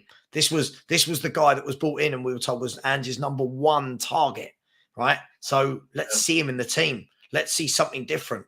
But I've got a feeling we're going to go straight back to Kulu and Richarlison. So, and maybe this will be the first time in, is it 48 games now that Kulu hasn't scored a goal with his feet? Is it 48 games and counting that he's not Kulu, Richarlison? Is it 48, 49 games, no goal with his feet? And Mari, last thing I'll say, you watch the moment he scores a goal with his feet. Oh, Sava, still, they're in the mud. Richarlison's good. Yeah. You're in the mud. He scored with his feet for the first time in nearly 50 games. So, look, I think we should win.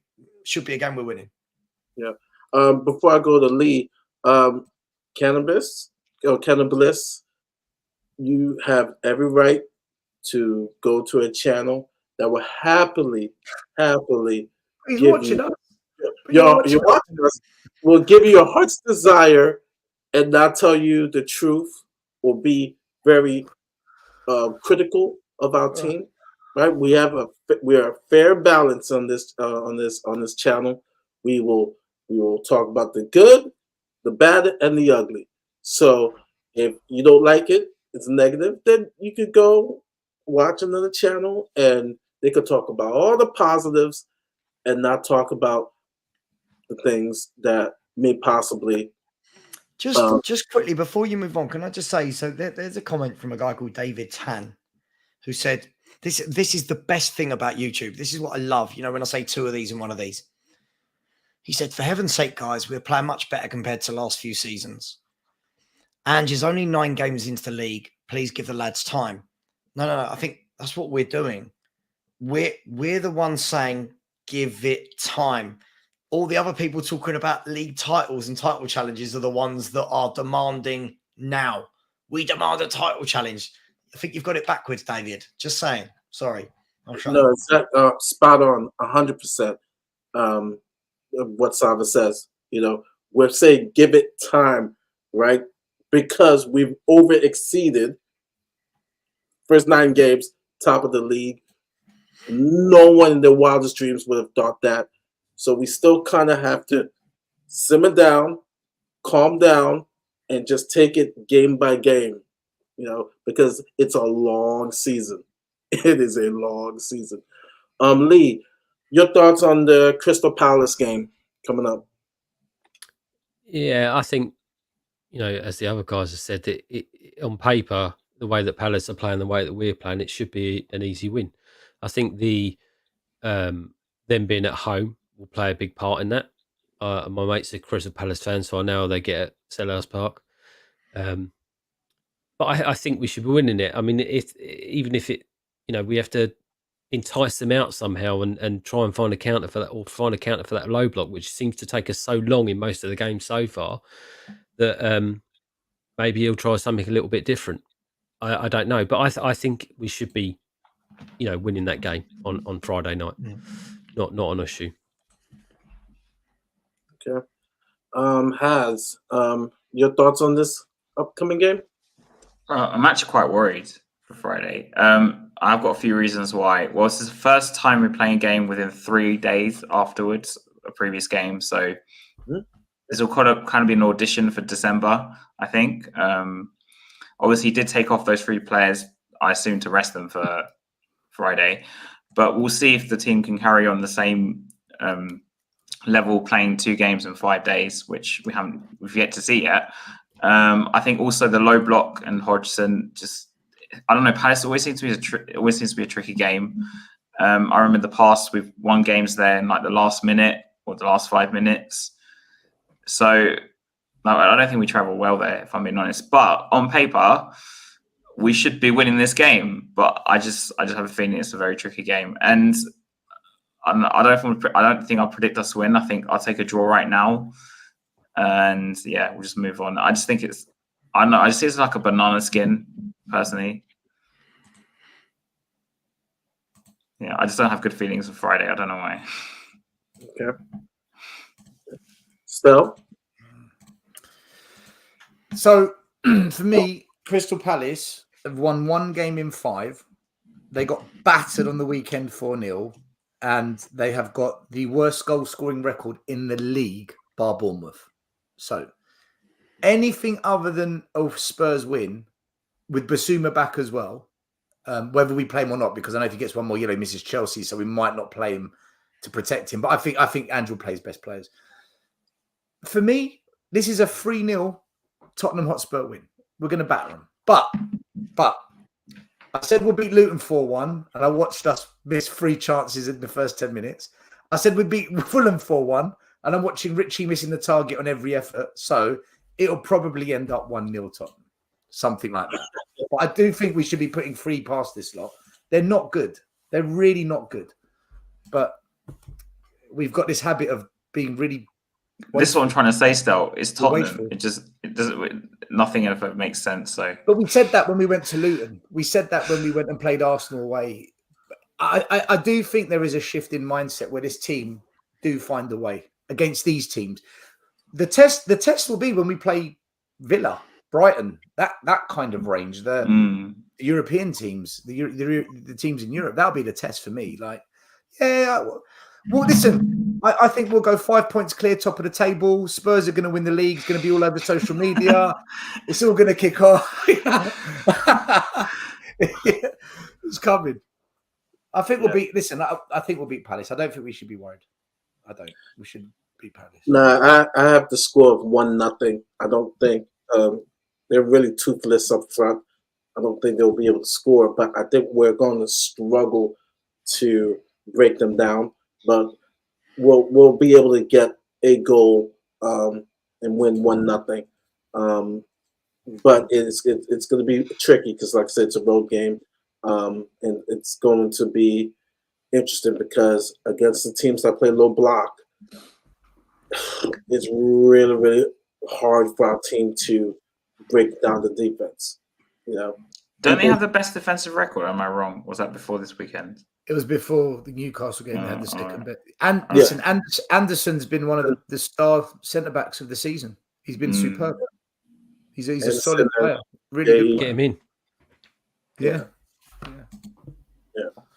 Do you know what though? I don't mind playing a low block team because it for me as a fan, it gives me a chance to see whether we've learnt from the previous games and if we're going to do a different way of attacking to see if we can actually go more wider and attack and have the wing backs push up and overlap like we did when Porro put that ball in the box against Liverpool and they scored the own goal. Are we going to be more risky and do it in a different way? Have we learned? So as a fan, I don't mind playing these teams. It's good to see if we're progressing, because if we see the same thing we saw when Liverpool put everyone behind the ball and we play the same way, then there's an argument to say, are we actually learning as the season's going on? Yeah. Let me throw out this last question before we end the stream. I've seen Veliz play 1 or 2 games in the Argentina league, and one of his strengths is that because he was able to score the 17, 18 goals, he's not only good in the air, but he is very good in the box and be at the right place at the right time to score goals. Very good positioning. In the game against Crystal Palace, is there a game where we can see?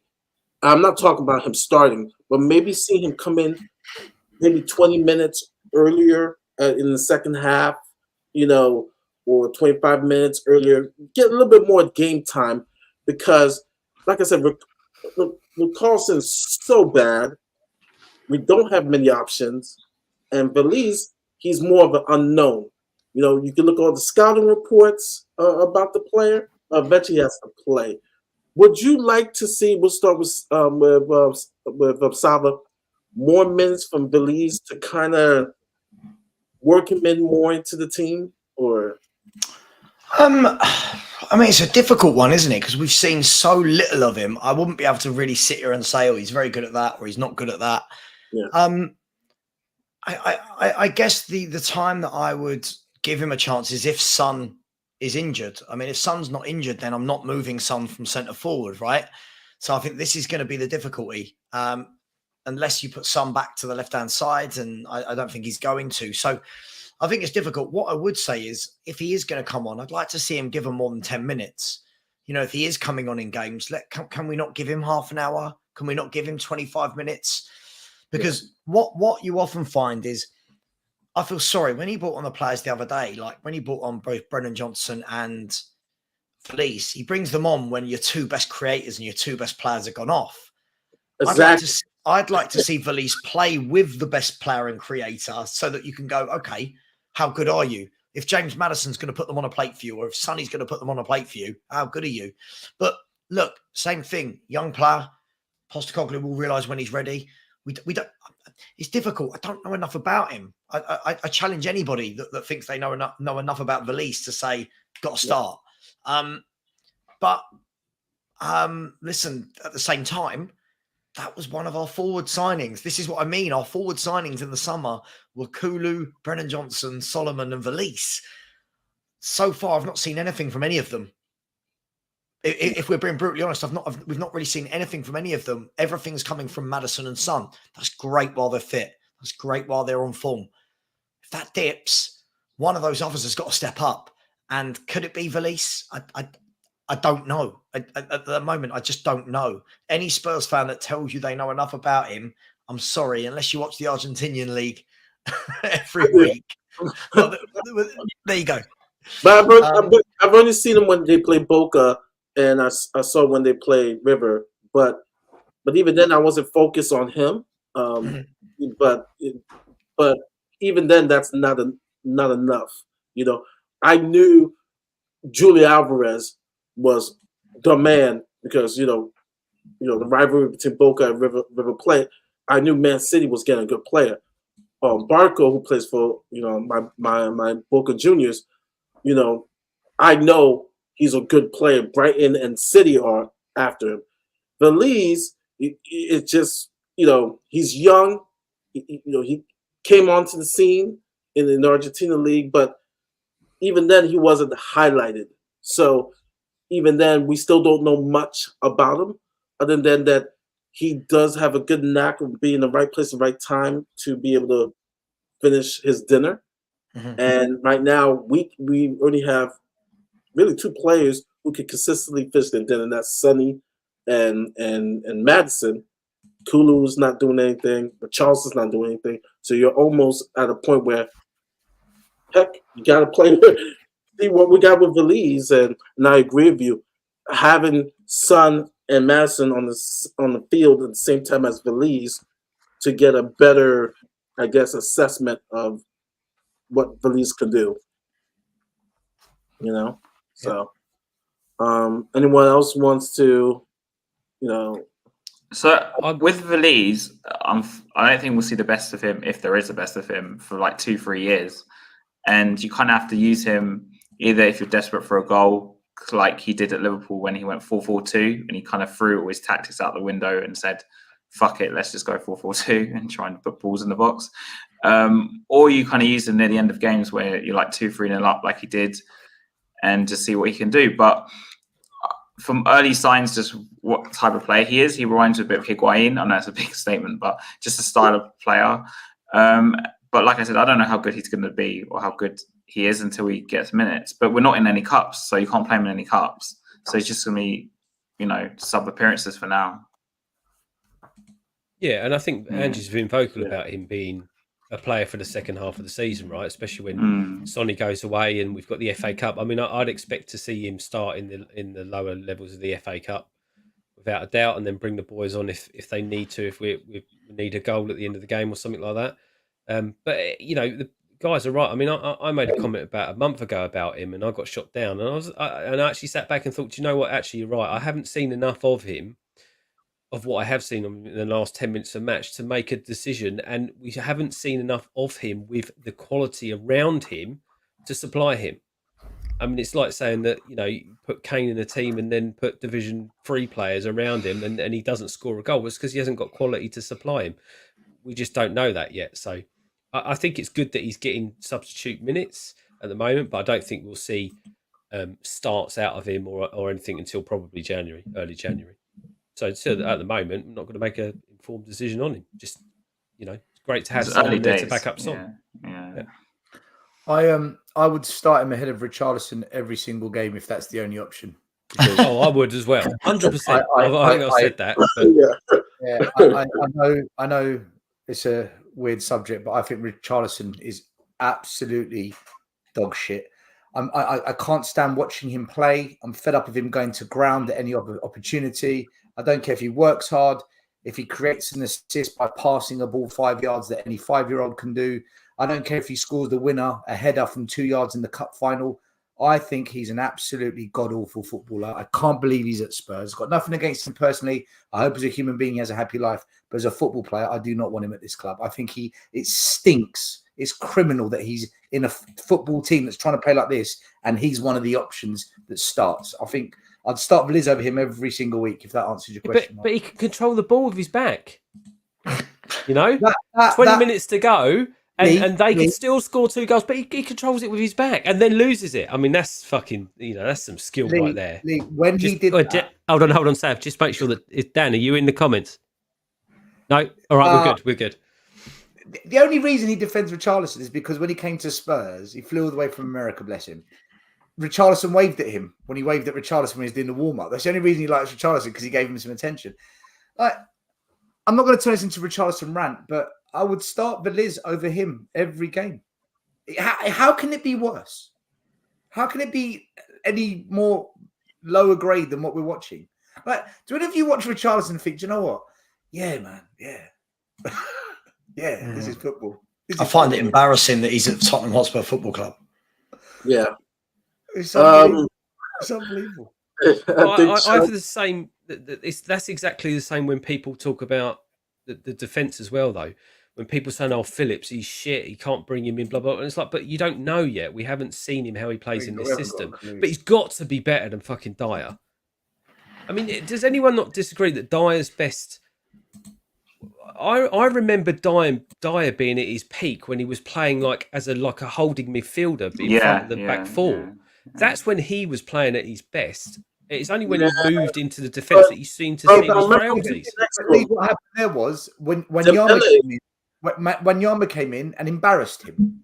It's not hard. He became a squad player once. Personally, I'm talking about him in his role. I think that's his best role that he's ever played. And Dembele he showed potential, but obviously still better players. Do you think, in hindsight, Lee, maybe you mentioned Dembele was kind of covering his deficiencies during that time period? And the rest of the team, because obviously we were playing, say, 9 really good players, and you have 1 or 2 average players, like the Davies will get a game every so often. And what it is when you have 9 really good players and you have 2 average ones, they kind of cover for the other 2's deficiencies. So, yeah. Perisic was our starting left attacker. He got injured. Solomon became the starting player. Solomon then was kind of in and out. He started Brenton Johnson against Arsenal. Then Brendan Johnson got injured. The only reason, people, the only reason Richarlison starts for Spurs is because we ran out of options. That is the only reason this guy starts for us. I'm sure if Brendan Johnson has a couple of good games, he will start ahead of Richarlison. Ange isn't stupid. Ange isn't a mug. He knows. He must know. Otherwise, God help us. God help us.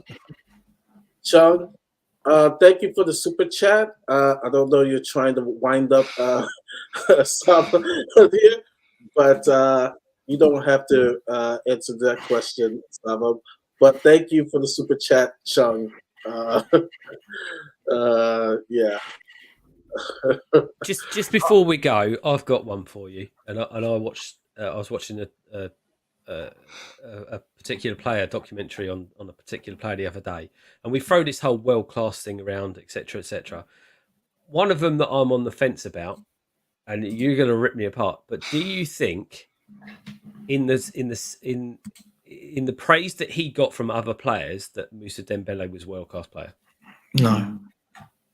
No. Not, Even though there are some very, very good players in this world over the last 15, 20 years that when they picked out a player, yeah, I know the injuries, right, but when they picked out a player and said, who do you think is a class player, the likes of, I think even Messi said it and stuff like that, they all picked out Moussa Dembele. Now, he was overshadowed by the fact he had so many injuries and stuff, but he had the talent, but I think the one thing that let him down was his lack of goals, and his output. I think if his output was a lot better, maybe he'd be in the conversation. But I just before he came to Tottenham, where he was playing I forget what Fulham, he was playing for. Fulham. No, even before that actually. Before he went to Fulham, in Holland, he was smashing the goals away. But then when he came to the Premier League, it's almost like he was almost playing like a much further forward player. But then he came to Fulham and he came to Spurs, and he was playing a bit deeper. Yeah. But I think he would have been an even better player if he had come to Spurs at the time of when he went to Fulham. I think that would have been the I think the term world class has been diluted, and so it's I don't really know what it means, because universally there was a point people could say what world class is, but now these days I don't even know anymore. I just use a different word like legend, and I think there's just 2 or 3, because if a lot of people are world class, then there has to be a separate category. And so I have legends, and those are Messi, Ronaldo, both Ronaldos, Pele, Maradona, Maldini, because, like I said, world class now is a different. How do you get world class status? What must you do to be classed as world class? One of the best in your position. That'll do it. Yeah. Sav was going to say something there. Look, for me, the world class conversation is one that I've always found really funny, because I think we're in this era now where everyone wants to make everyone world class after a few games, and that's where I think like Amari's right. This is where it gets diluted. For me, world class players, you don't do it for a year. It's year in, year out at the top level. You don't have purple patches. I don't know. They're just different. You know it. You see it. It's every game. It's their touch. It's their control. It's their goal output. There's just something different. World-class players are just head and shoulders above everyone else. Now, I don't want to go to the extremes of Messi and Ronaldo, because they were just in a different realm of class. But world-class for me is Mbappe. Mbappe's world-class, right? When you watch him play football, that's different. Makes the game look easy. Touch, control, finishing, assists, brushes off players like they're not there, goes past them like they're not there. I just think there's too many players that are very good players, but that we always want to call them world class. For me, I don't think there's many world class players in the world. There you go. I'm calling it now. I think football is.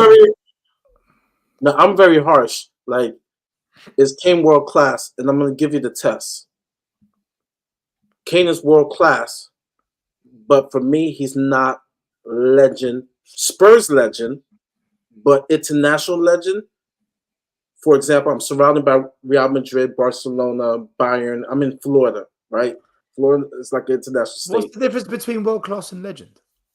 Legend. Well, Kane's about to get legend status because he's about to win trophies.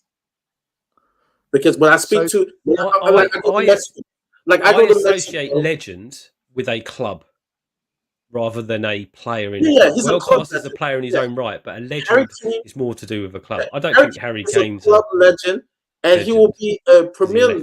He'll be a Premier League legend.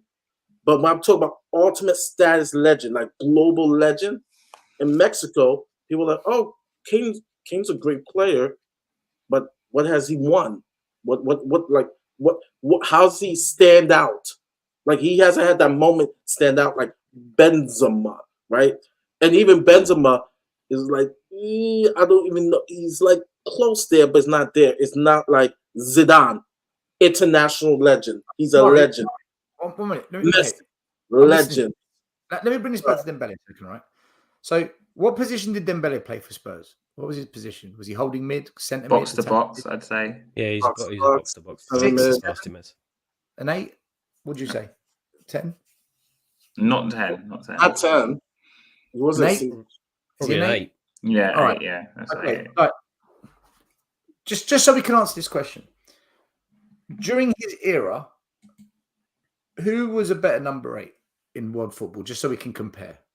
Who was a better number 8? During his era? Yeah, because we can only say he's world class. So against he was playing up against, right? Even then, when you look at the numbers, it's really difficult because look at his position was very different. I mean, you could say that Steven Gerrard was playing in that time. Frank Lampard was playing in that time, but they're all very different footballers. What for me, if Moussa Dembele was world class, he would have got to move somewhere other than Tottenham Hotspur. If I'm just trying to be brutally honest, I think if Moussa Dembele was that world class, it wouldn't have taken him to that age to get to Tottenham and then not move on anywhere else. That's just for me. I think Moussa Dembele was a wonderful footballer. By the way, walks into this team as the best midfielder. Wonderful footballer. But again, the level between wonderful footballer and world class, it is year in, year out. I don't care that he didn't score goals. That wasn't what he was on the pitch to do. I don't care about his output. I'm not going to judge Rodri, who I think is the best player in the Premier League. I'm sure that's controversial as well. I'm not going to judge Rodri by the number of goals he scores each season. I judge Rodri by the fact that he makes the best team in the world tick. Like that, he's the engine room for the best team in the world. Sava, same with Moussa Dembele. Does Pep Guardiola sign Moussa Dembele? I don't think he does. No, I don't think he's a Pep player. Really? I think because I think Moussa. No, I'm not saying he's not good enough to play there. Hang on, you've got to hear me out before people go, "Oh, he's amazing." Pep in that midfield. Pep always likes a Rodri, a Sergio Busquets, a Fernandinho. Yeah, those players aren't necessarily, doing what Moussa Dembele did, gliding from right to left and shrugging off players and moving up the pit. Those players are there. They're sitting in that hole. They are the quarterback, for lack of a better term. Do I see him playing as one of the people in front of him? Well, normally the people he has in front of them are a little bit more fluid than what Moussa Dembele was. I don't think he gets into any of Pep's greatest teams. If I'm brutally honest, that's just me. I think he's class. But look, I think world class. I can't. Someone said let's have this last comment before we go, and then brings up world class, and everyone goes world class. Sorry about that. I look now in the Premier League. If I'm looking at world class players, right? I don't think Arsenal have one. I don't think Tottenham have one. I think Liverpool have Mo Salah. I think Man City have Haaland, Rodri, Diaz, De Bruyne. Right? Yeah. I look at Chelsea. What about their goalie? Isn't he the best goalie? What about the keeper? Possibly. I was just going for definites right now. Definites, right? I look at Chelsea. I don't see them with a world-class player. Newcastle haven't got a world-class player. I look through the Premier League. I don't think Man United have got a world-class player. I don't think there's many world-class players in the world. I truly don't. Just because they might be the best in their position doesn't mean they're world-class. World-class, when we were still, you're probably the similar. Sorry, I don't know everyone else's ages. Still, you're similar age to me. The oldest, well, no, I'm 44. Okay, cool. All right, cool. I just don't want to. Everyone but has basically. Right. Okay. Right. If you look at the era where we grew up, then right. So I'm a 1982 baby, right? If I look at the two immediate eras after that, how many world-class players rolled off your tongue? Yeah, everyone had them. Every team had two world-class forwards. The centre-backs that played in those days. It's not like now where we're trying to shoehorn centre-backs into being world-class. There were world-class centre-backs everywhere. There were world-class number 10s. There were world-class central midfielders that ran games. If you look round now, who can you safely say in world football? The game is a world-class. Who's a world-class? Because the game's changed. All the coaching is about pass. Whereas we had people that would pick up the ball and take 3 players out of a game, and you think, wow, what did you just do? Those players are like the Henrys and stuff like that. Yeah. Anyone that could beat anyone in a 1v1 situation that can take on a man and do it consistently tended to be like a world-class player, because they would change games. They would be the game changers. Whereas now, you just pass, try and get a through ball. Still, let me ask you: if I said to you right now, can you name me 5 out and out, not ones that we all have to shoehorn in? Can you name me 5 world-class centre-backs? Bearing in mind, back in the day, you'd be able to look at just 3 or 4 teams in the Premier League and go, there's 5 or 6, right? Can you name 5 world-class centre-backs every week, week in, week out for their club, for their country, world-class? Not really, no. You know, I got to an argument, Sava, right, about Van Dijk. Because centre-backs are different. Right? Van Dijk is a world-class centre-back for Liverpool, but for the Netherlands, his career, for me, is like, man, I'm harsh. Like Van Dijk for the Holland, Netherlands, compared to his club, that's why I tell people Van Dijk is not a legend for me. He's world class, but he's not a legend, because you got, for me, club and country, you have to shine. Murray, I agree with you, but now go on world-class goalkeepers. Truly world-class goalkeepers. Keepers. do you see what I mean? Alisson at Liverpool for me is a world-class goalkeeper. I like the AC Milan keeper, but I don't think he's world-class. You know, Mike again. Ederson, 100%. Okay. Mike Maignan. Yeah. Alisson. There's an argument for Donnarumma, the Italian goalie Donnarumma. There's an argument for it. I'm not saying but still, do you see what I mean? This is the thing. I'm not one of these people, as you know, who shoehorns people into being world class. If you are world class, you do it every single year. Every year without fail, you do it. And this is what separates the Mbappes, the Messis, the Ronaldos, the Gareth Bales, right? The Gareth Bales, Neymar back in the day, not now. Neymar back in the day, the Luis Suarez is back in the day. All those players you've mentioned. People don't listen. People don't listen. All of them. I'm not saying VVD is not a great player. I'm just saying, for his club and his country, it's 2 different career trajectories. Like, he's world class for his club, but for the Netherlands, I've watched Virgil van Dijk get spun. Maybe because he doesn't have that midfield that he had with Liverpool. But the Netherlands is a different Virgil van Dijk that I see there at Liverpool.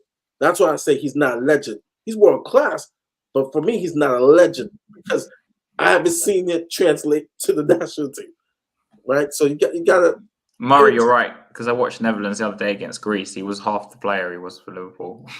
Yeah. Netherlands. Let's be fair though. I mean, like before his injury, Virgil van Dijk was a supreme centre half. Before his injury, he was absolutely brilliant. But I've watched loads of Euro Champions League games already this season, and I'm watching all these teams, and there's a lot of good players. But I don't know if you coach. I don't know if you agree with this. There's a lot of system-based players now that are very good at their jobs. They're very good at what they do. It's all that way now. Right. It's all that way. But there's none. The games I watched tonight, I'm not seeing the superstars of days gone by. You know, I'm not seeing your Baggios, your Del Piero. I mean, if I start that list, we'll be going all night. But you know what I mean? I'm not seeing them.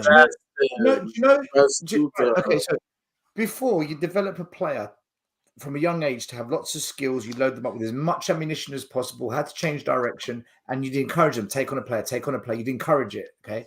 And a lot of players were developed that way.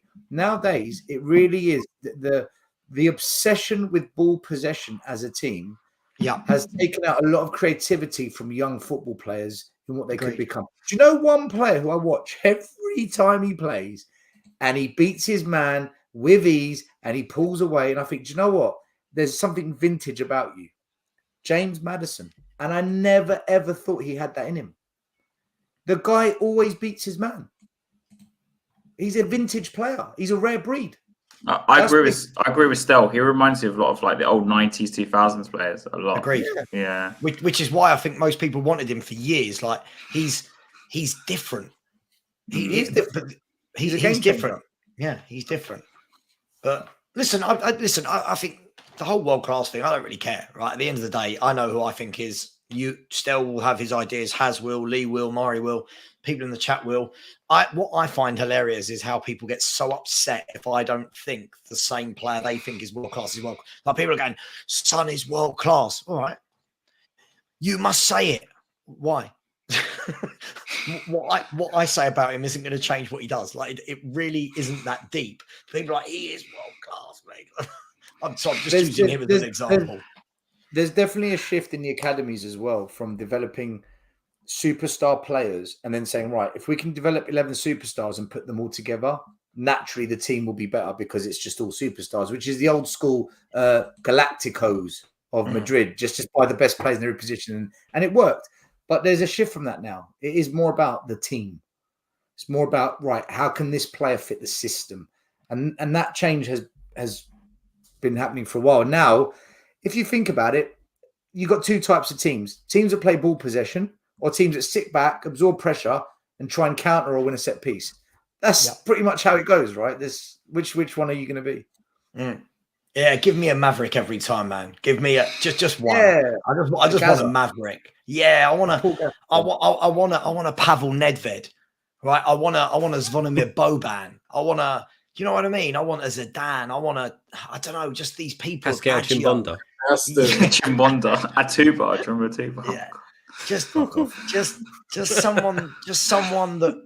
This is what I said. Like whenever I'm talking about this guy, right? Whenever I'm talking about this guy up here, if you can't see, that's David Ginola. You can't explain to some of the kids of today. Like they'll just want to talk about stats. You watch this guy play live. Like Stel, I'm sure you did many times. Lee, I'm sure you did many times down at the lane. That's different breed of footballer. Yeah. Don't matter about how many passes in the final third. How many? Even I watched it as a kid. It was like, wow. I think that's what it is for me, Sava. Wow. It's a case of watching a player. A world-class player is a player that can take a game and do something in the game that completely changes it on his own. Like a Ronaldinho, a Ginola. You know, any people like that can just even I would put Bale into that. I would put Bale into that as well because sometimes he can take a game 100% bang. Yeah. He can completely change a game on his own, and that's what makes you world class. But Lee, not just changing the game. For me, it's about occasion that you change the game, right? Mm-hmm. Gareth Bale in all those Champions League finals outshone Ronaldo, right? Gareth Bale. I'm not saying he's better than Ronaldo. I'm just saying, like Gareth Bale in that cup final against Barcelona, when Barcelona and Real Madrid were proper Barcelona, not what they are now, when they were proper elite, and he got that ball, ran the length of the pitch, ran off the pitch, and you go, that's world class. Like you have literally gone, you know what, this is me. I've got to step up here and do something. I don't see many players like that in world football. That's why I had that argument about Kane and Bale. Like who was the world class, like legend, football legend between those two? Bale, I think. I say Gareth Bale because we're doing games where Gareth Bale will take the game by the scruff and hit the game winner or the equalizer by himself. And then the second thing is, like I said, I could go to Brazil. People say, "Oh, Gareth Bale." They'll tell you Gareth Bale. You go to Africa, Bale or Kane, they'll tell you Gareth Bale. Bale's just different. Bale's a Brazilian player used to do that. was Kaká. I used to love Kaká. He was one of my favorite players growing up. I'll tell you, in recent times, probably the closest we've seen to that in the Premier League in recent times is probably Eden Hazard. Yes, before he went off the boil, absolutely. At Chelsea, he was fantastic. He won league titles. He won. I think he won the Champions League, didn't he? Didn't he win the Champions League? Yeah, he won Champions League.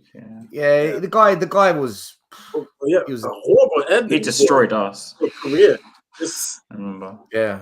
He destroyed everyone. To be fair, a lot of goal against Arsenal. I think he went past like 4 or 5 players. At least Gareth Bale ended his career winning the MLS title, LAFC. But Eden Hazard, I mean, his last 2 years is really so bad that I think people forget what he did with Chelsea because of his experience at Real Madrid. You know, I hated the guy because I hate Chelsea. Maury, imagine in this team that Postecoglou's created. Now imagine one of your wide men was a Hazard, a Bale, I mean a Giggs, right? A Kanchelski, like these proper old school. Now imagine that was playing. All of this talk now, this is the thing, like all of this talk now when people are going, oh, Brennan Johnson's good and cool and what he does for the team. When you get in a top player like that, then you realise what people are going on about. We said it for years. How many years, everyone in here will know, how many years were people defending Winks and they're defending Sissoko? Oh, they're not bad, they're good players. It's only now you've gone up a notch to Basuma, to Maddison, that you start going, oh, hang on. Trust me, the same will happen with Kulu. The same will happen on the left with Richarlison. This will happen when you get those better players in. You will start to realise what.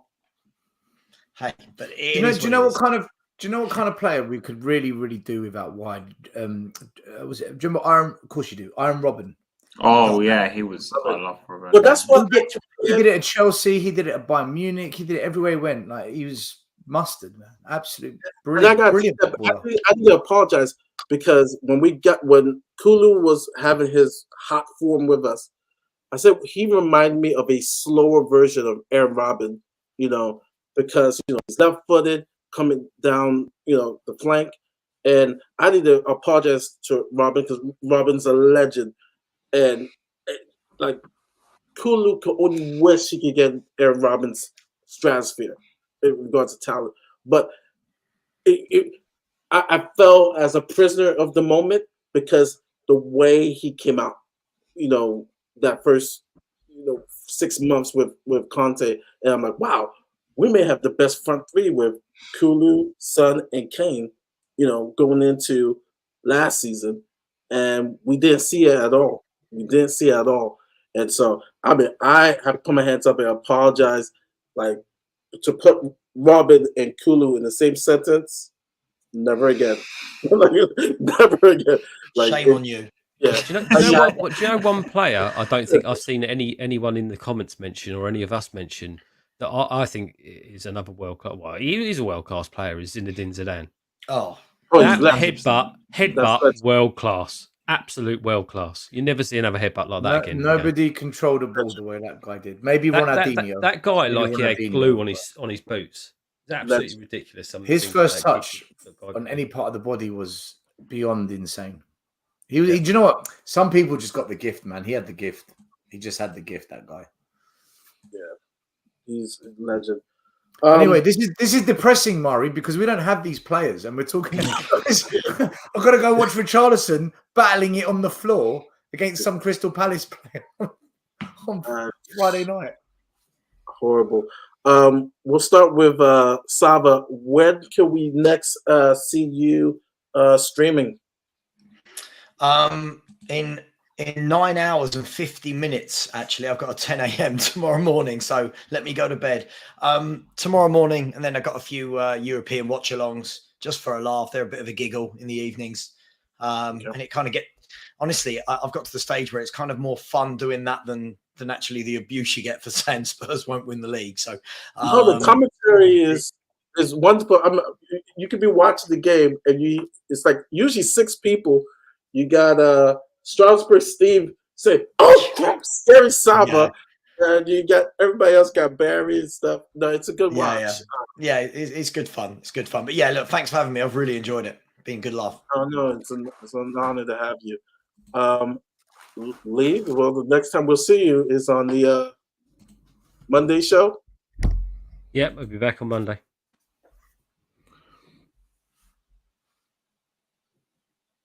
And Mari's gone again. Is he gone? He's frozen. I'll be back on. Is he back? Am I back tomorrow? I don't know. There's a show tomorrow we're doing. North London is our Spurs v Liverpool fans. It's always a bit of a wild one. And then we're doing our watch along show and post match show on Friday for Crystal Palace. What about you, bro? Yeah, so I'm on Southview Quays tomorrow night, 7:00. It's a preview show because I do preview shows on that channel now. So please go subscribe to Southview Quays and also subscribe to my channel, Hasper TV. So yeah. Yep. Sweet. Well, on that, let's give a big old come on, you Spurs. We're out. Come on, you Spurs. Richarlison out. Richie out.